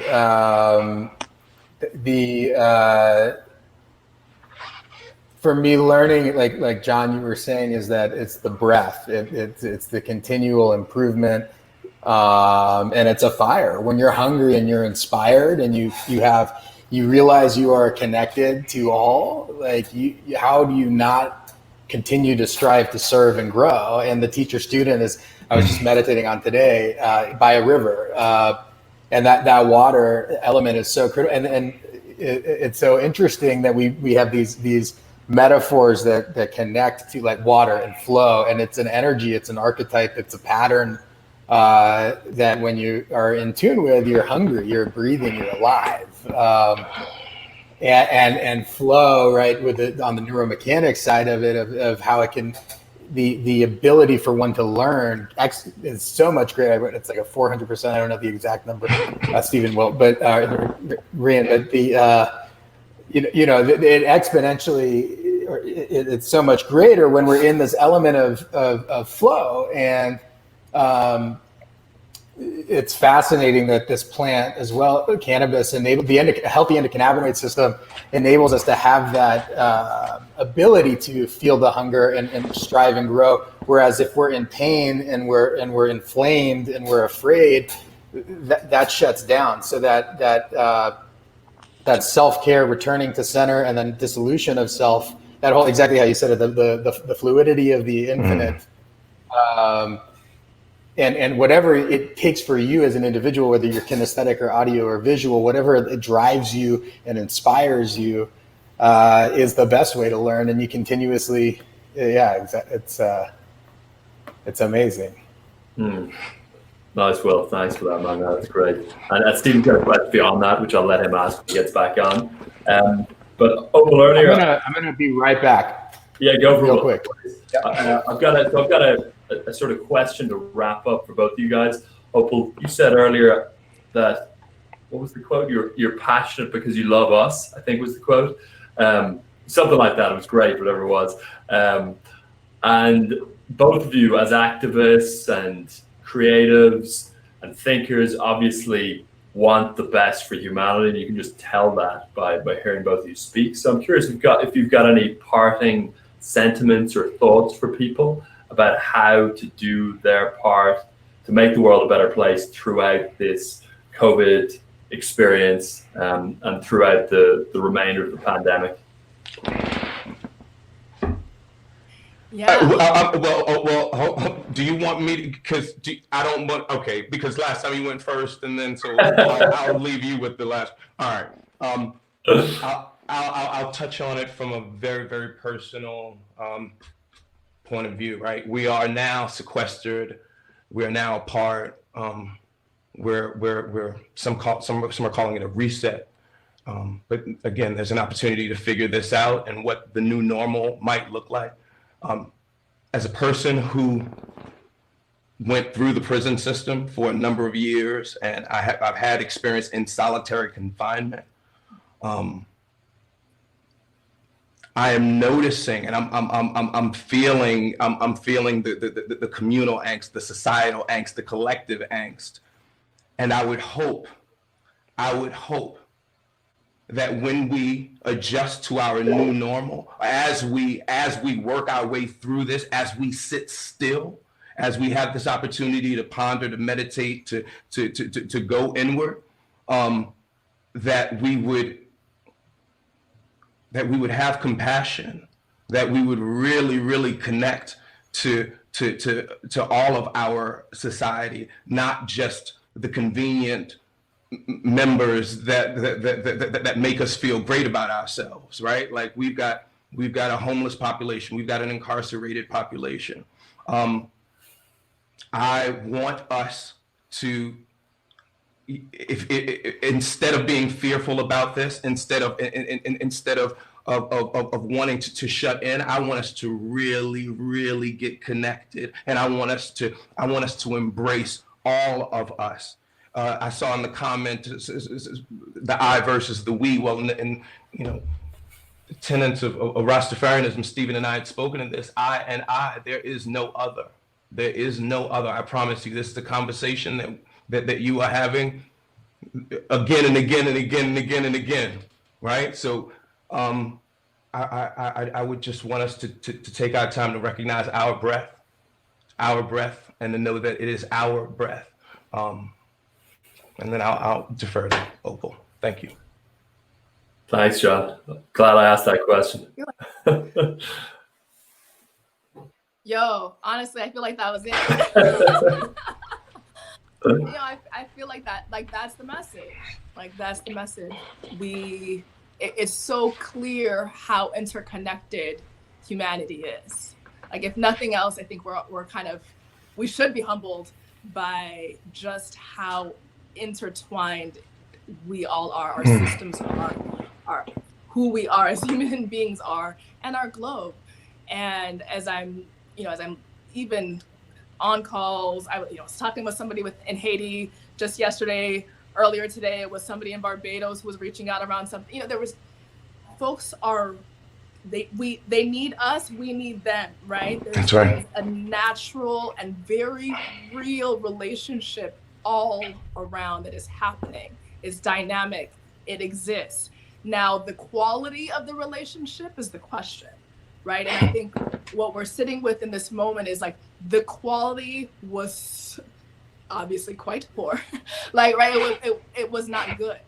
It was not good. And of course there were cracks, and it could be, we see what we're having show up right now. And I, similar to what John just shared, believe it's about how we attend to each other in this period and going forward. How we attend to our relationships, how we attend to strengthening and developing communities, how we ensure that those who are living at the margins are brought in and supported and given the tools, the resources to survive and thrive. And, beyond all that, or within all that, I'll say it like that, within all of that, I do believe that we have to reimagine what it is to be in good relationship and in good community with each other. I think we are sitting in this kind of collective pause, and I just hope that we can find a little bit of the bandwidth to really assess what was going on. Like, but take some time, do your historical research, do your context research, but also just connect with your neighbor, connect with the people that are around you. And if maybe you're not, connect using technology if you need to. But we have such much potential, right? Like we're so clear on that. We have so much potential, but I do hope that we're using this time to take stock of what wasn't working, and what our role can be and should be going forward in ensuring that things improve and get better, not only from our own vantage point as an individual, but that we recognize just how intertwined our destinies really are. Like, at the end of the day, like, I operate from the Ubuntu kind of philosophy, right? Southern African philosophy. I am because you are because I am. And it is actually quite literally what is. Like, it actually is. And for us to just honor that, honor ourselves and honor each other as we acknowledge that, I think is so vital. So, that's how I'm feeling in this moment. That's what I'm walking away with myself. I'm even refining how I show up, how I serve, how I lead, all of that, and trying to be of my highest service in this time. Being gracious with myself is part of that too. Taking care of myself is definitely part of that. So I don't want to act like I'm, completely like outward focused, but part of it is the self-care as well as the communal care. Amazing. You guys are great. Thanks, you guys. Yeah, you guys are amazing. Thank you so much. Before you both jump off, where can people find more? John, you gotta do a little plug for this album. We'll throw it in the chat as well. So maybe you can mention that before you go. And then Opal, if you could do the same, if you can share where people can find more and support your mission as well, it'd be great. Well, thank you again for having me, for inviting me to the conversation.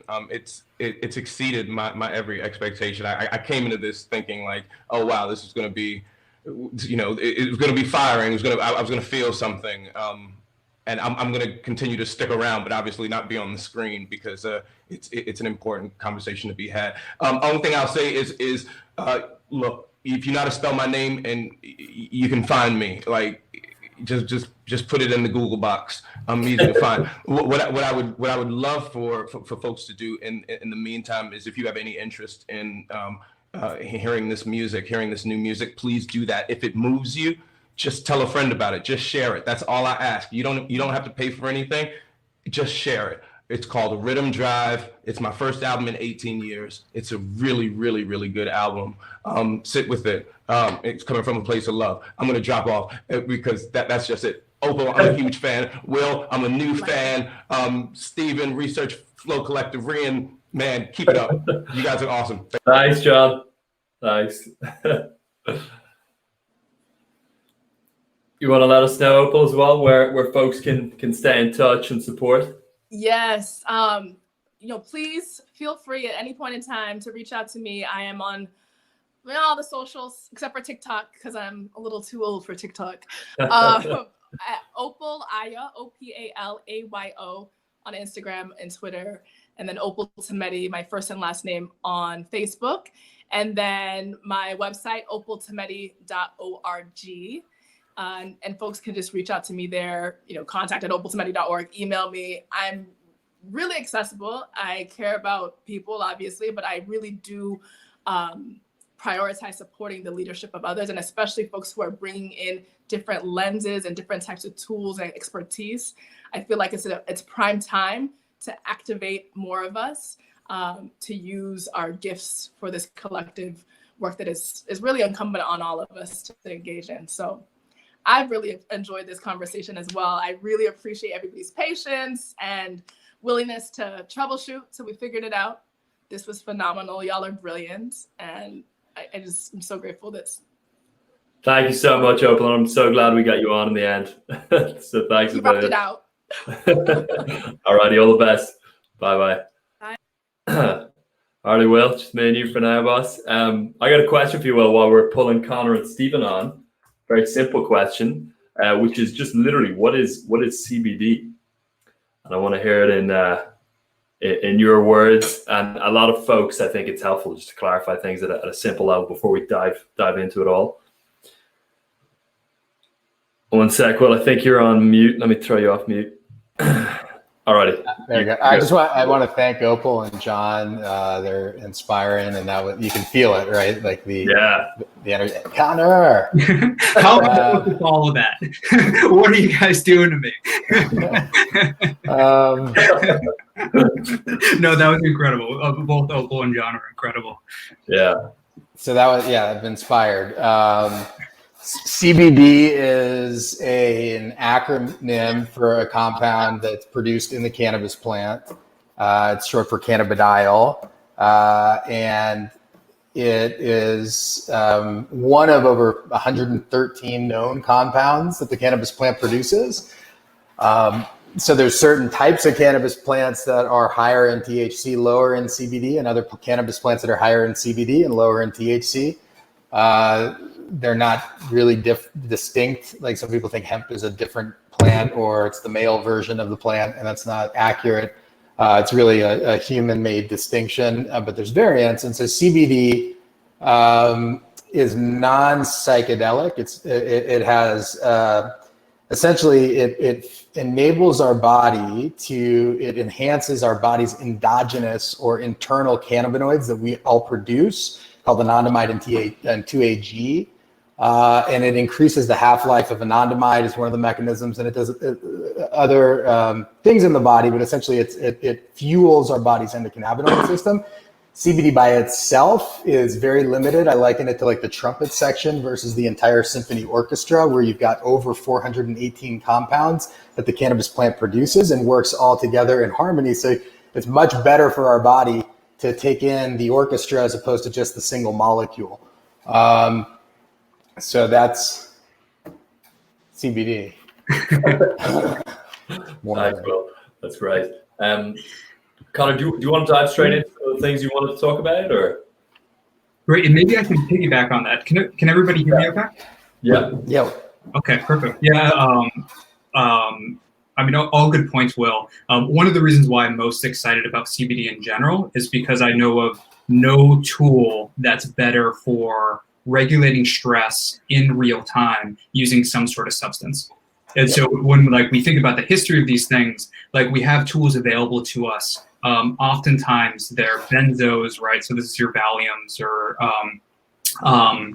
there are just a number of different drugs within that class, but they all have addictive properties to them.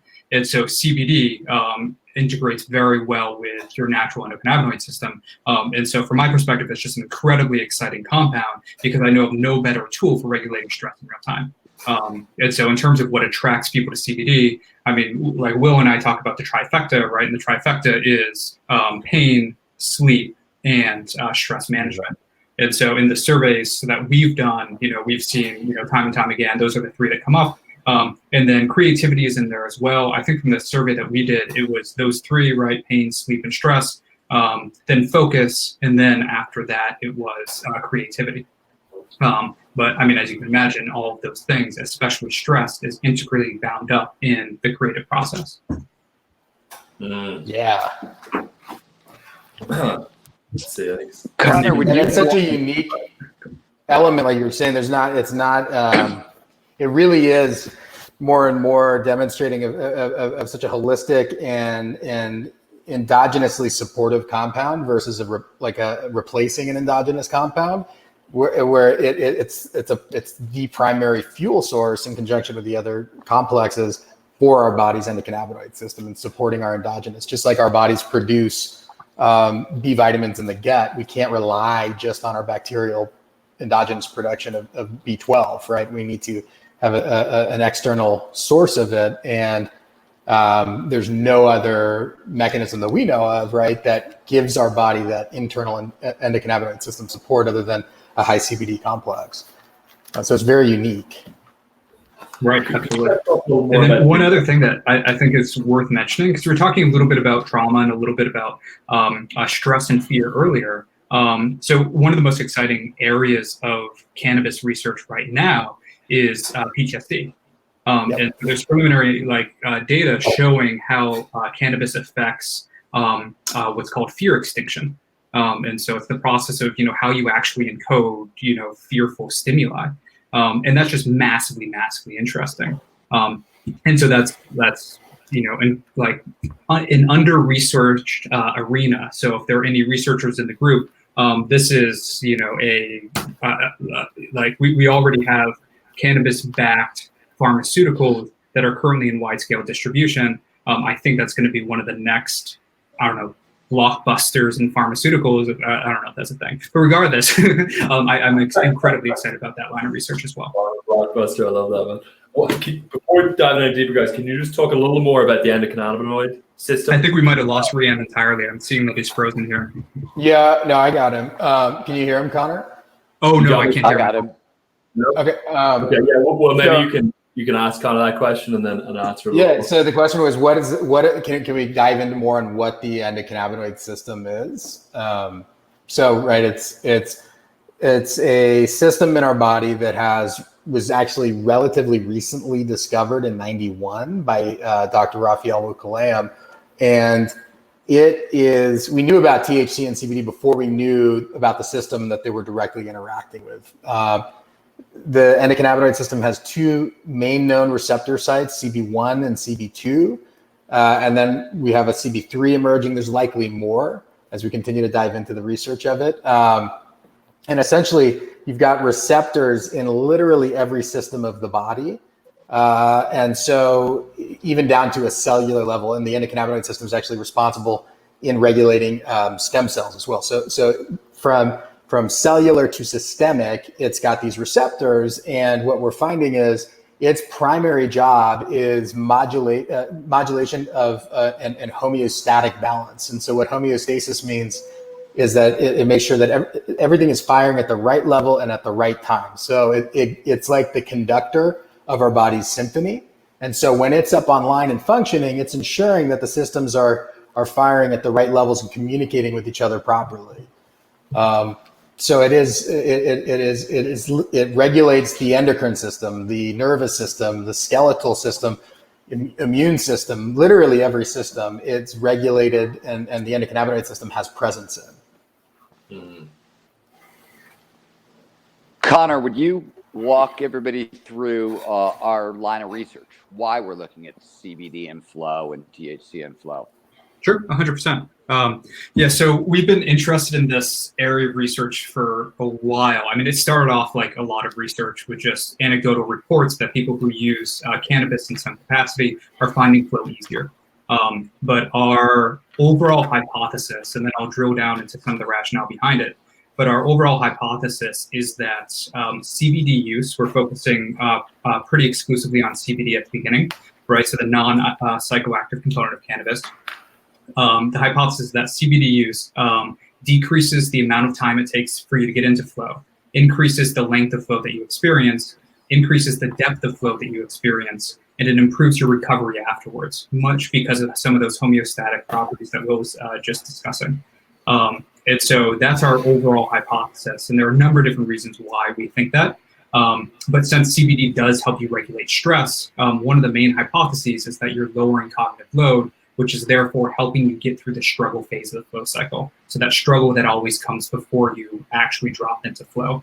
So that's part of the hypothesis. We also know that anandamide, which is the endogenous endocannabinoid, right? So what your body builds naturally. Anandamide is largely responsible for runner's high. It used to be thought that that was primarily endorphins. And while endorphins do play some part within that, anandamide plays a huge part in that. And so if you've ever heard us talk about how dogs can get into flow, but ferrets can't get into flow, a lot of this has to do with how they're actually processing anandamide. And so how well developed their endocannabinoid system is. And so anandamide is responsible for runner's highs to low-grade flow state. And then in addition to that, anandamide has a lot of effects on dopamine. And so anandamide actually makes more dopamine bioavailable. And since flow is oftentimes a game of dopamine, we think that, by tweaking that system using something like CBD, we're making more dopamine bioavailable and therefore improving people's access to flow. So that's generally the research agenda. And then the way that we've been moving forward with this, and a lot of these delays have been happening for a number of reasons, especially because of COVID. Nobody's doing, non-essential research right now, but looking at professional surfers. And so taking a cohort of professional surfers, giving one group of them a active placebo and another group of them CBD, and seeing how they express flow differently based upon which compound they received. And our idea is start with CBD, at some point move into THC and start asking these same kind of questions. And where it seems like we will end up, though, I want to talk about the creativity. When Will comes back, I want to talk about some of the recent creativity studies on cannabis and creativity, because they're weird and counter. They argue against some of what we were talking about. But I do think we're going to find that some blend, if this is your thing, right? Obviously, flow doesn't require substances at all. And that's most everything we really focus on at the Flow Research Collective. But if substances are your thing, I'm interested to see, is CBD is it better in struggle than THC? Or, which compound maps onto which level of flow cycle? Is that individual? Can you actually predict that? I'm interested in those kind of multi-compound approaches, for lack of a better term. There's a lot of thinking of that in the psychedelic world. In fact, I wrote an article years ago on kind of the cutting edge of psychedelic therapy, which was always from the beginning going to be multiple compounds, right? Mixing MDMA with marijuana with LSD, not all at once, but over the course of, if somebody was dying, basically, and you for end of life anxiety, which is the story I was actually covering as a journalist, they were approaching it. It was a woman who was dying of cancer, and they were treating different aspects of her journey, for lack of a better term, with different substances. And I think it was a very interesting approach from the healing side of the coin. And I think it's probably going to be a very interesting approach on the performance side of the coin. Hi, Will. Welcome back. Yeah, I've been here. And one thing that I think, for clarification, we're not using just isolated CBD molecule. We are using a whole plant complex that is predominantly CBD, but there is trace amounts of THC. And then for the surfers, we're probably going to use the THC free, but then there's going to be CBG and CBC and terpenes and other compounds in that, as opposed to just doing the single molecule. And then, what you're saying, Stephen, on different sequence timing, like when in the flow state. And I think one thing that we need to really look into as well is like overall endocannabinoid system health in general. And then like what different compounds and terpenes do we use at different flow cycle components to then further optimize and enhance and dive in, right? Because you could have terpenes for people, like terpenes are the volatile chemicals that smell, but they do a lot, and they're what's pretty much primary and essential oils, but they're much more than just smelling. They actually go through olfactory and cross into blood and into thalamus, in through blood brain, and then deploy out. And so a sativa, right? Like Stephen, you talk about the hippie flow hack of a shot of coffee, and then a sativa. Those terpenes in sativas tend to be more limonene and pinene dominant versus myrcene is more sedative. So that's where, like, when we dive deeper into the next phases of looking at these different terpenes and seeing would myrcene be better for the recovery stage and a high load of pinene and limonene at the beginning to focus on the dopamine side. Yeah, and it's worth saying that like that equation is just incredibly challenging, right? Yeah. And so like CBD behaves very, very different than THC. And so they work on different receptor sites. But CBD, generally speaking, I saw some comments in the chat about stress reduction using CBD. And so CBD generally reduces stress. For THC, it's a U-shaped distribution. And so if you use THC, it starts to alleviate stress. But if you overuse it, people who overuse THC have chronically higher levels of cortisol. And so it has the inverse effect.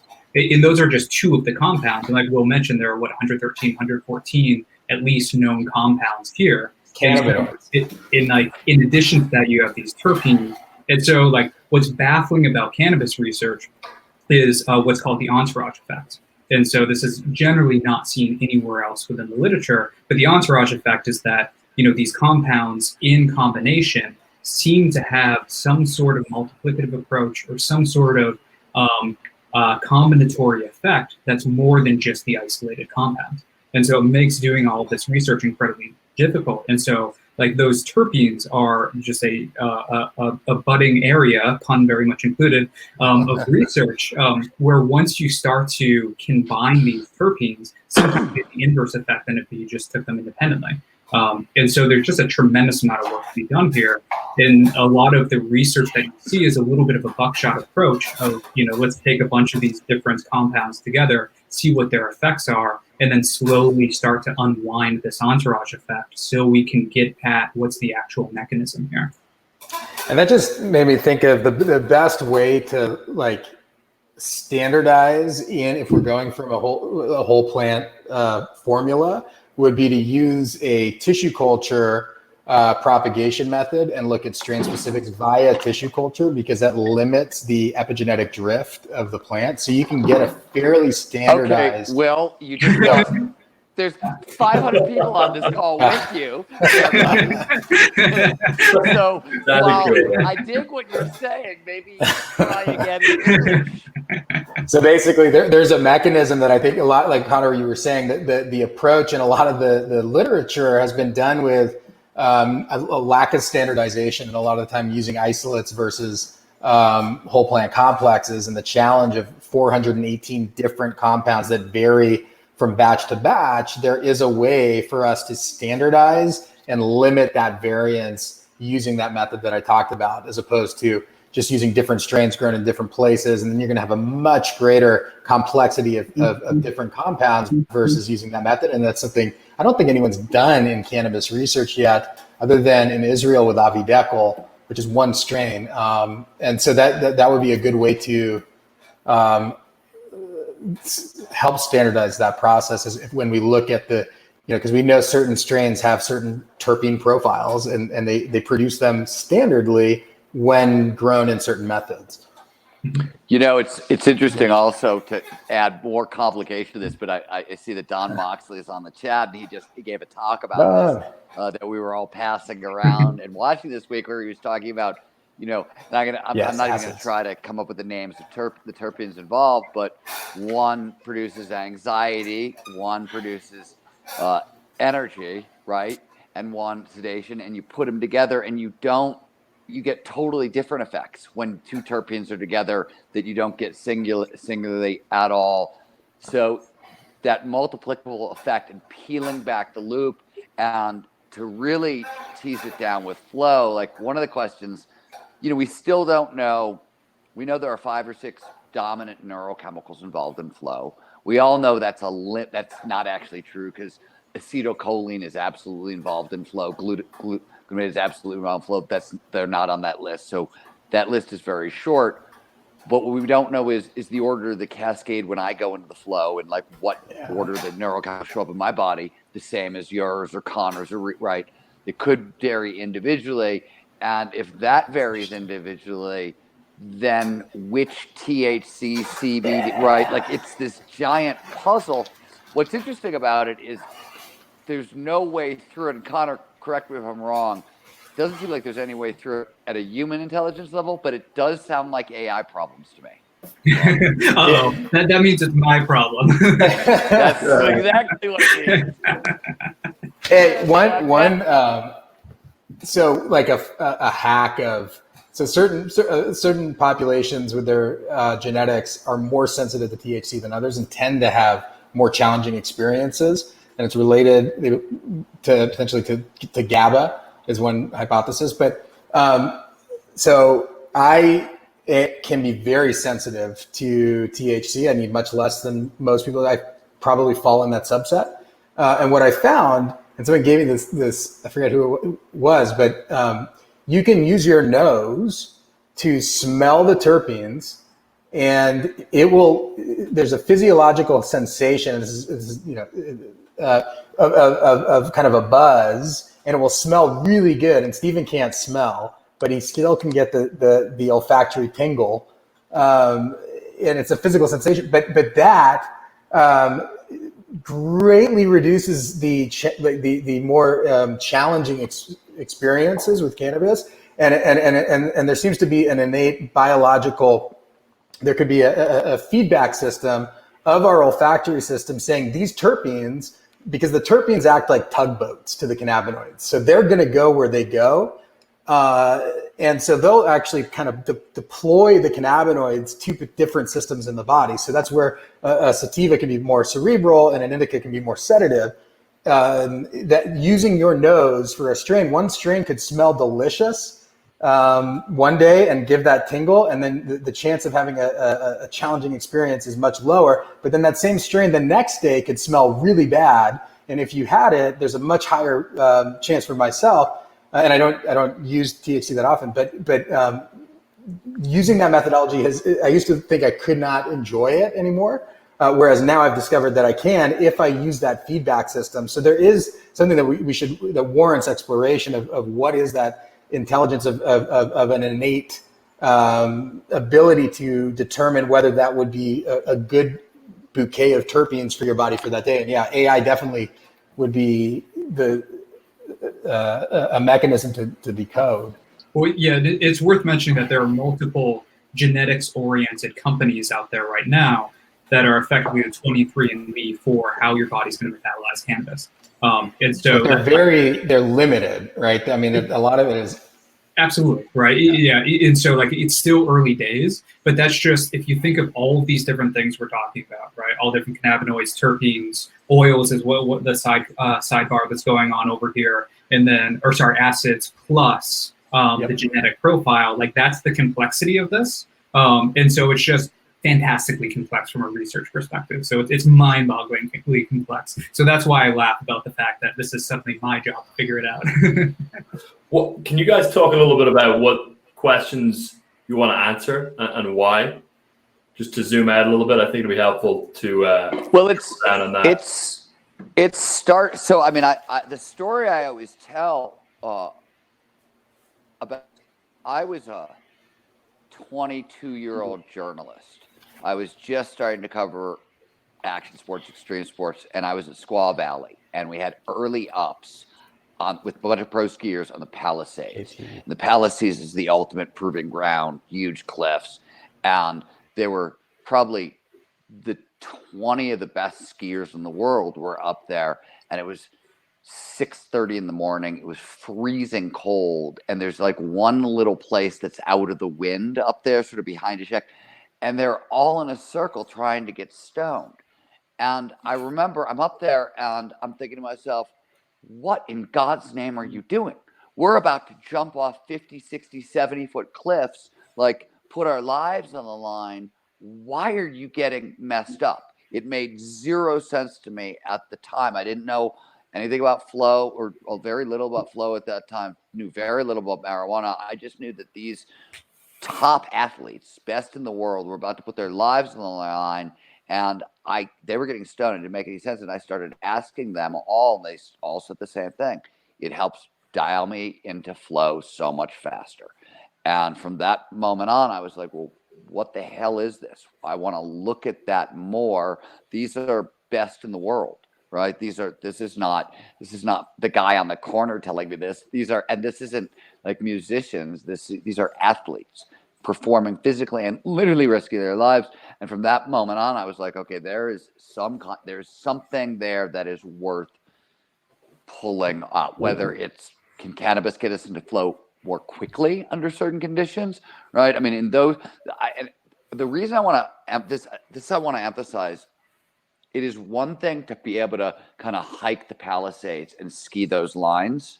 It is quite another to do it first thing in the morning when you're not warm up. You've done nothing. You rode a chairlift, you hiked up a ridge, and the next thing that, you screw up the next thing, you're going to go to the hospital. That's a very unusual situation. So a weird situation. Skiers find themselves in it, pro skiers, because they're skiing for the camera. So anytime you see a ski shot or a snowboard shot in Alaska, right? That's what happened. They dropped those guys at the top. They left them there for an hour while they set up the shot, and then somebody said, go. It's the most insane, and one screw up and you're going to die. It's the most insane performance conditions you can possibly imagine. And yet these guys pull it on, women pull it off, men and women pull it off all the time. And a bunch of them use cannabis to do so. So what is that? How is that? What are the mechanisms? Does it have to be cannabis? Is it CBD? Or you just CBD? Do you need the THC? Is this everybody? What's the formulation? Why is it amplifying low? And what can it, at a really simple level, which is just my mission, which is a lot less drug oriented or psychedelic or any of that thing. I want to decode the neurobiology of flow. And anandamide is one of the most mysterious compounds in flow, because every time, we used to think it was one thing. Now we know it's a master regulator, right? Almost like a second immune system. Okay, well, what does that mean for flow? Could anandamide be the master switch driving some of the other neurochemicals? It shows up, if you look at neurobiologically where it produced, first of all, it's produced everywhere on site, but it opens up a lot of really weird questions. It's the first in the amygdala, right? Right when information flows into the brain and we're doing threat detection, anandamide is active there. So how could that change the entire flow experience? These are really weird questions, and hopefully answering them. And that's sort of that's our history with it, or my history with it. And, Will's our partner, because out of every cannabis company in the world that I've worked with or know or played with, he's got the most fiery, fierce, crazy devotion to the science and the research. And also, I got to say this, Connor will back me up on this. We've done research early on where we were trying to prove things like, hey, CBD, this condition, we think it's going to produce more flow, and it didn't. And, could be bad for Will on a certain level. And, he went, hell yes, interesting. Let's see where this takes us. And he's just a phenomenal partner for a guy who's so devoted to the science and the truth, and putting that first. So I just have to shout out to Will for all that. on the Will shout outs as well, I want to plug the product, Will. It's unbelievable, I find, even just personally. We mentioned this in Seattle. I've tracked the data with my Oura Ring and get basically double the deep sleep. My family uses it. My younger brother's a professional rugby player back in Ireland. He uses it and uses all the rubs and whatnot. So yeah, for everyone who's watching, Will's product is absolutely fun. Oh, and by the way, as a guy who runs an animal sanctuary and does hospice care for dogs, and it doesn't just work on humans. We get really amazing results with our dogs as well, which is a deep passion of mine. So just so y'all know that. It's amazing to see the widespread adoption. And so I don't know if you guys saw the news, I think it was earlier this week or last week, where the NFL was loosening the restrictions surrounding. I saw that. And so the NFL has done that. I believe the MLB. The MLB has definitely done it, and I think the NBA has done it as well. And so you're seeing this shift. And so there's a lot of talk about how can CBD be an alternative to opiates.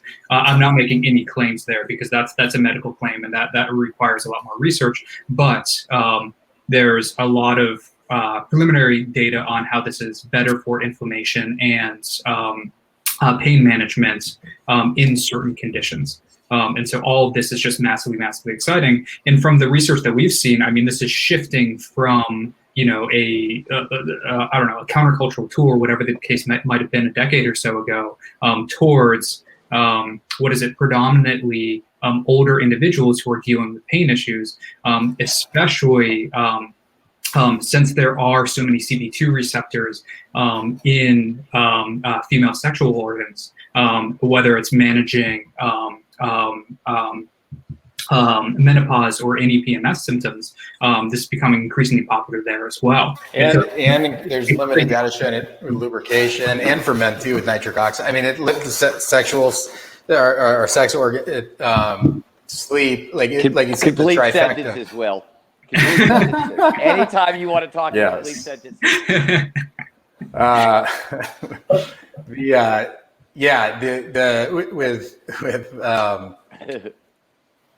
The endocannabinoid system on sexual function, but predominantly, like you said, it impacts like literally every population of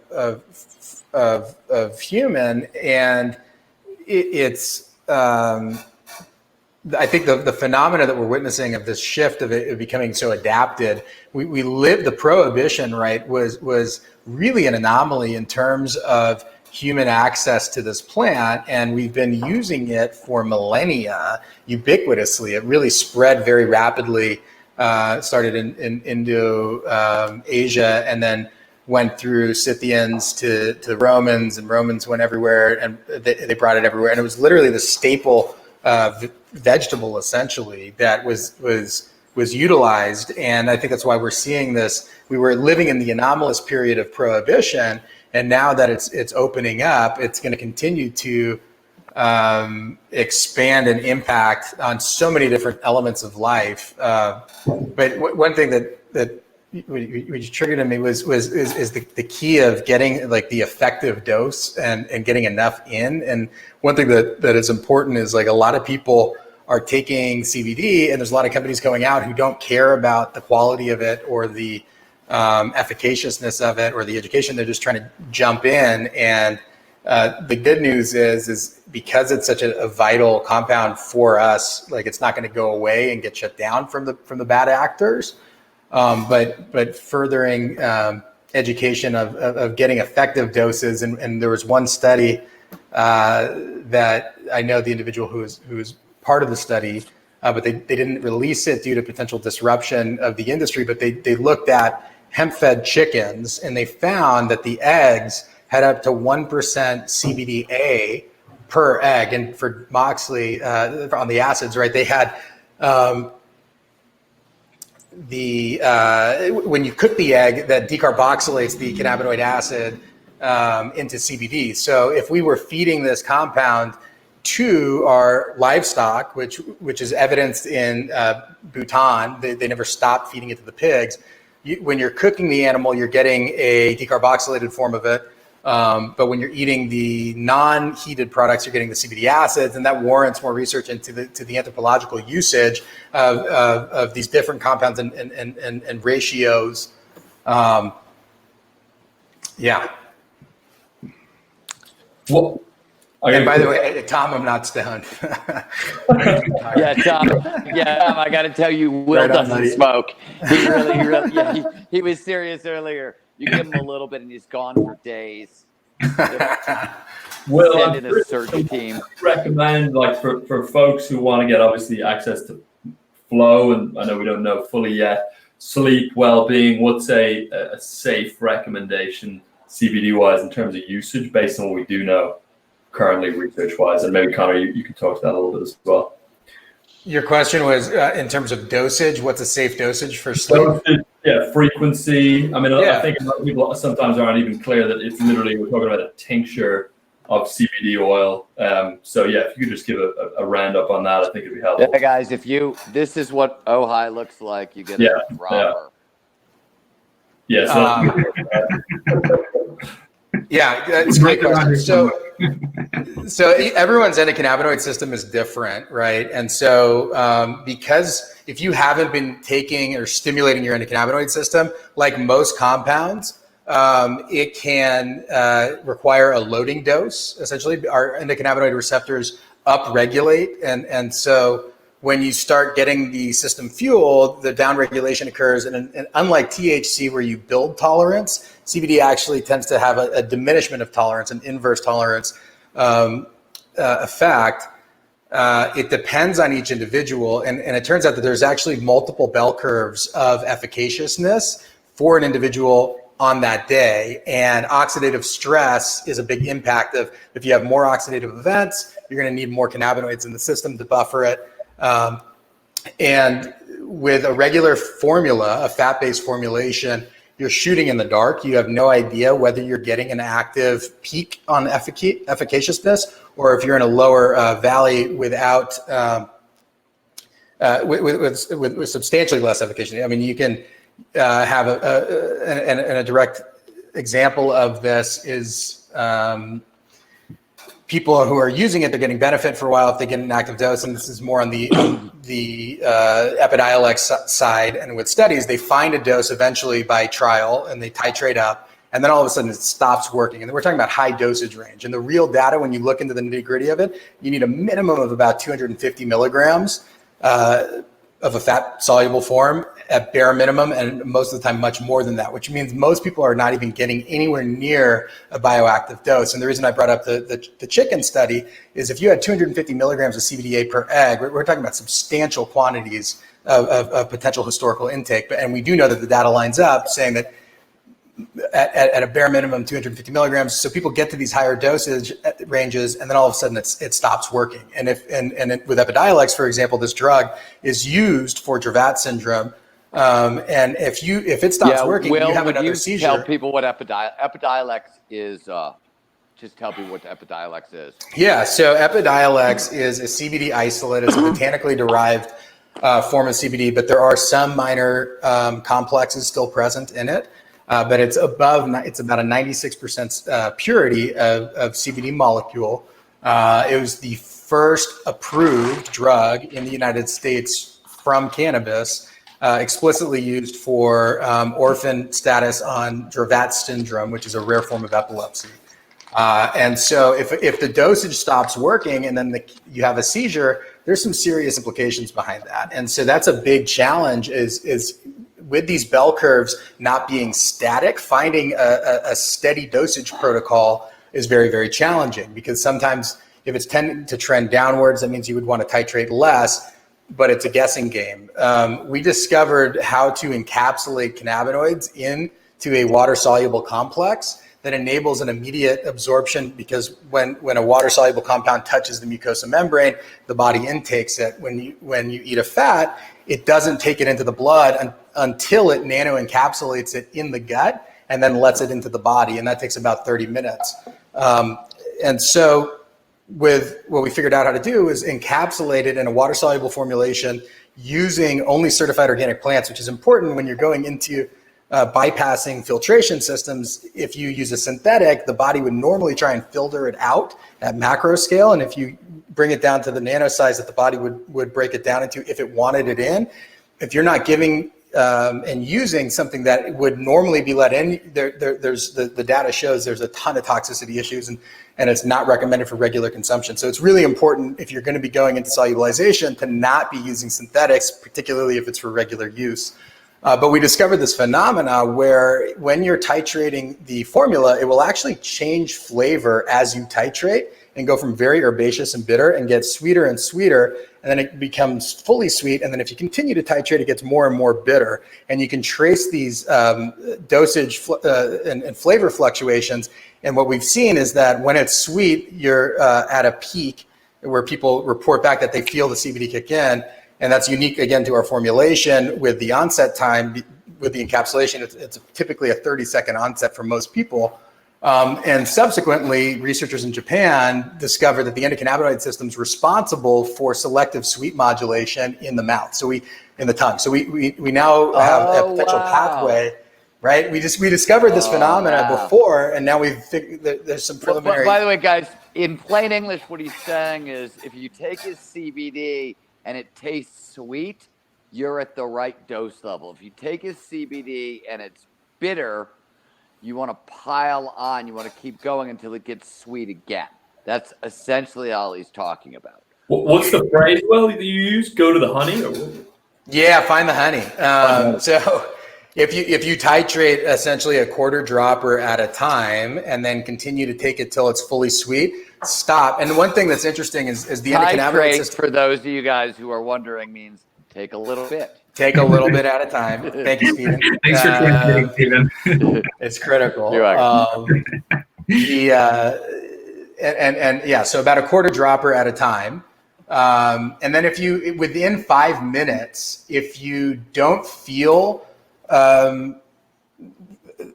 what you are looking for being taken care of, if you redose, it will go back to bitter again and then back to sweet. And 99% of the time, that system is going to be targeted. So the endocannabinoid system appears to work in terms of triage.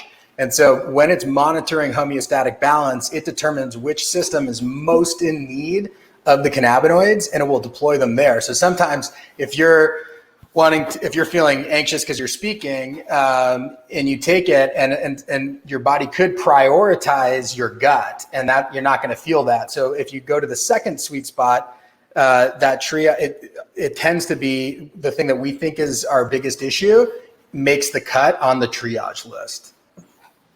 Hey, Steven, guys. can you translate? I want to take it. We've been on for 2.5 hours. I want to thank everybody, and I want to do one final round of questions. Because we were originally supposed to talk about cannabis, creativity, and flow, and I think we've talked about everything, including cannabis, creativity, and flow.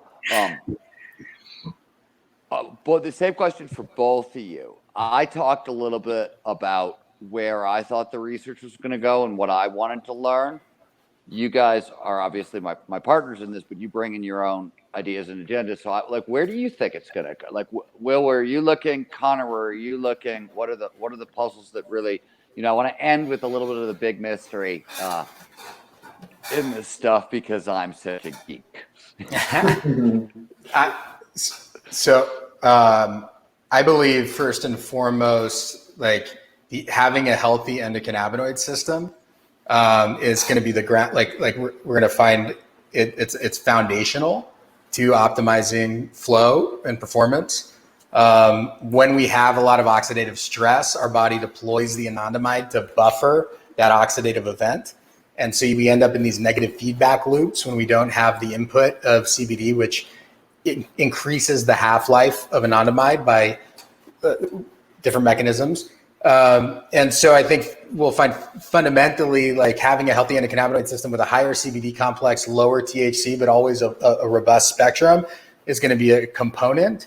And then I think it's going to be more dependent on daytime, part of flow cycle, higher THC in certain scenarios to pattern interrupt. And then on recovery, higher CBD, lower THC, and different terpene complexes. So I think it's going to be very unique to the individual, and then different ratios of cannabinoids and terpenes is going to be the special sauce. So you think the future of this, both flow and for pain, for health, whatever, it's going to be end-to-one medicine, meaning individually customized. Yeah. I agree with you. I think that's a super interesting area. Connor, what about you?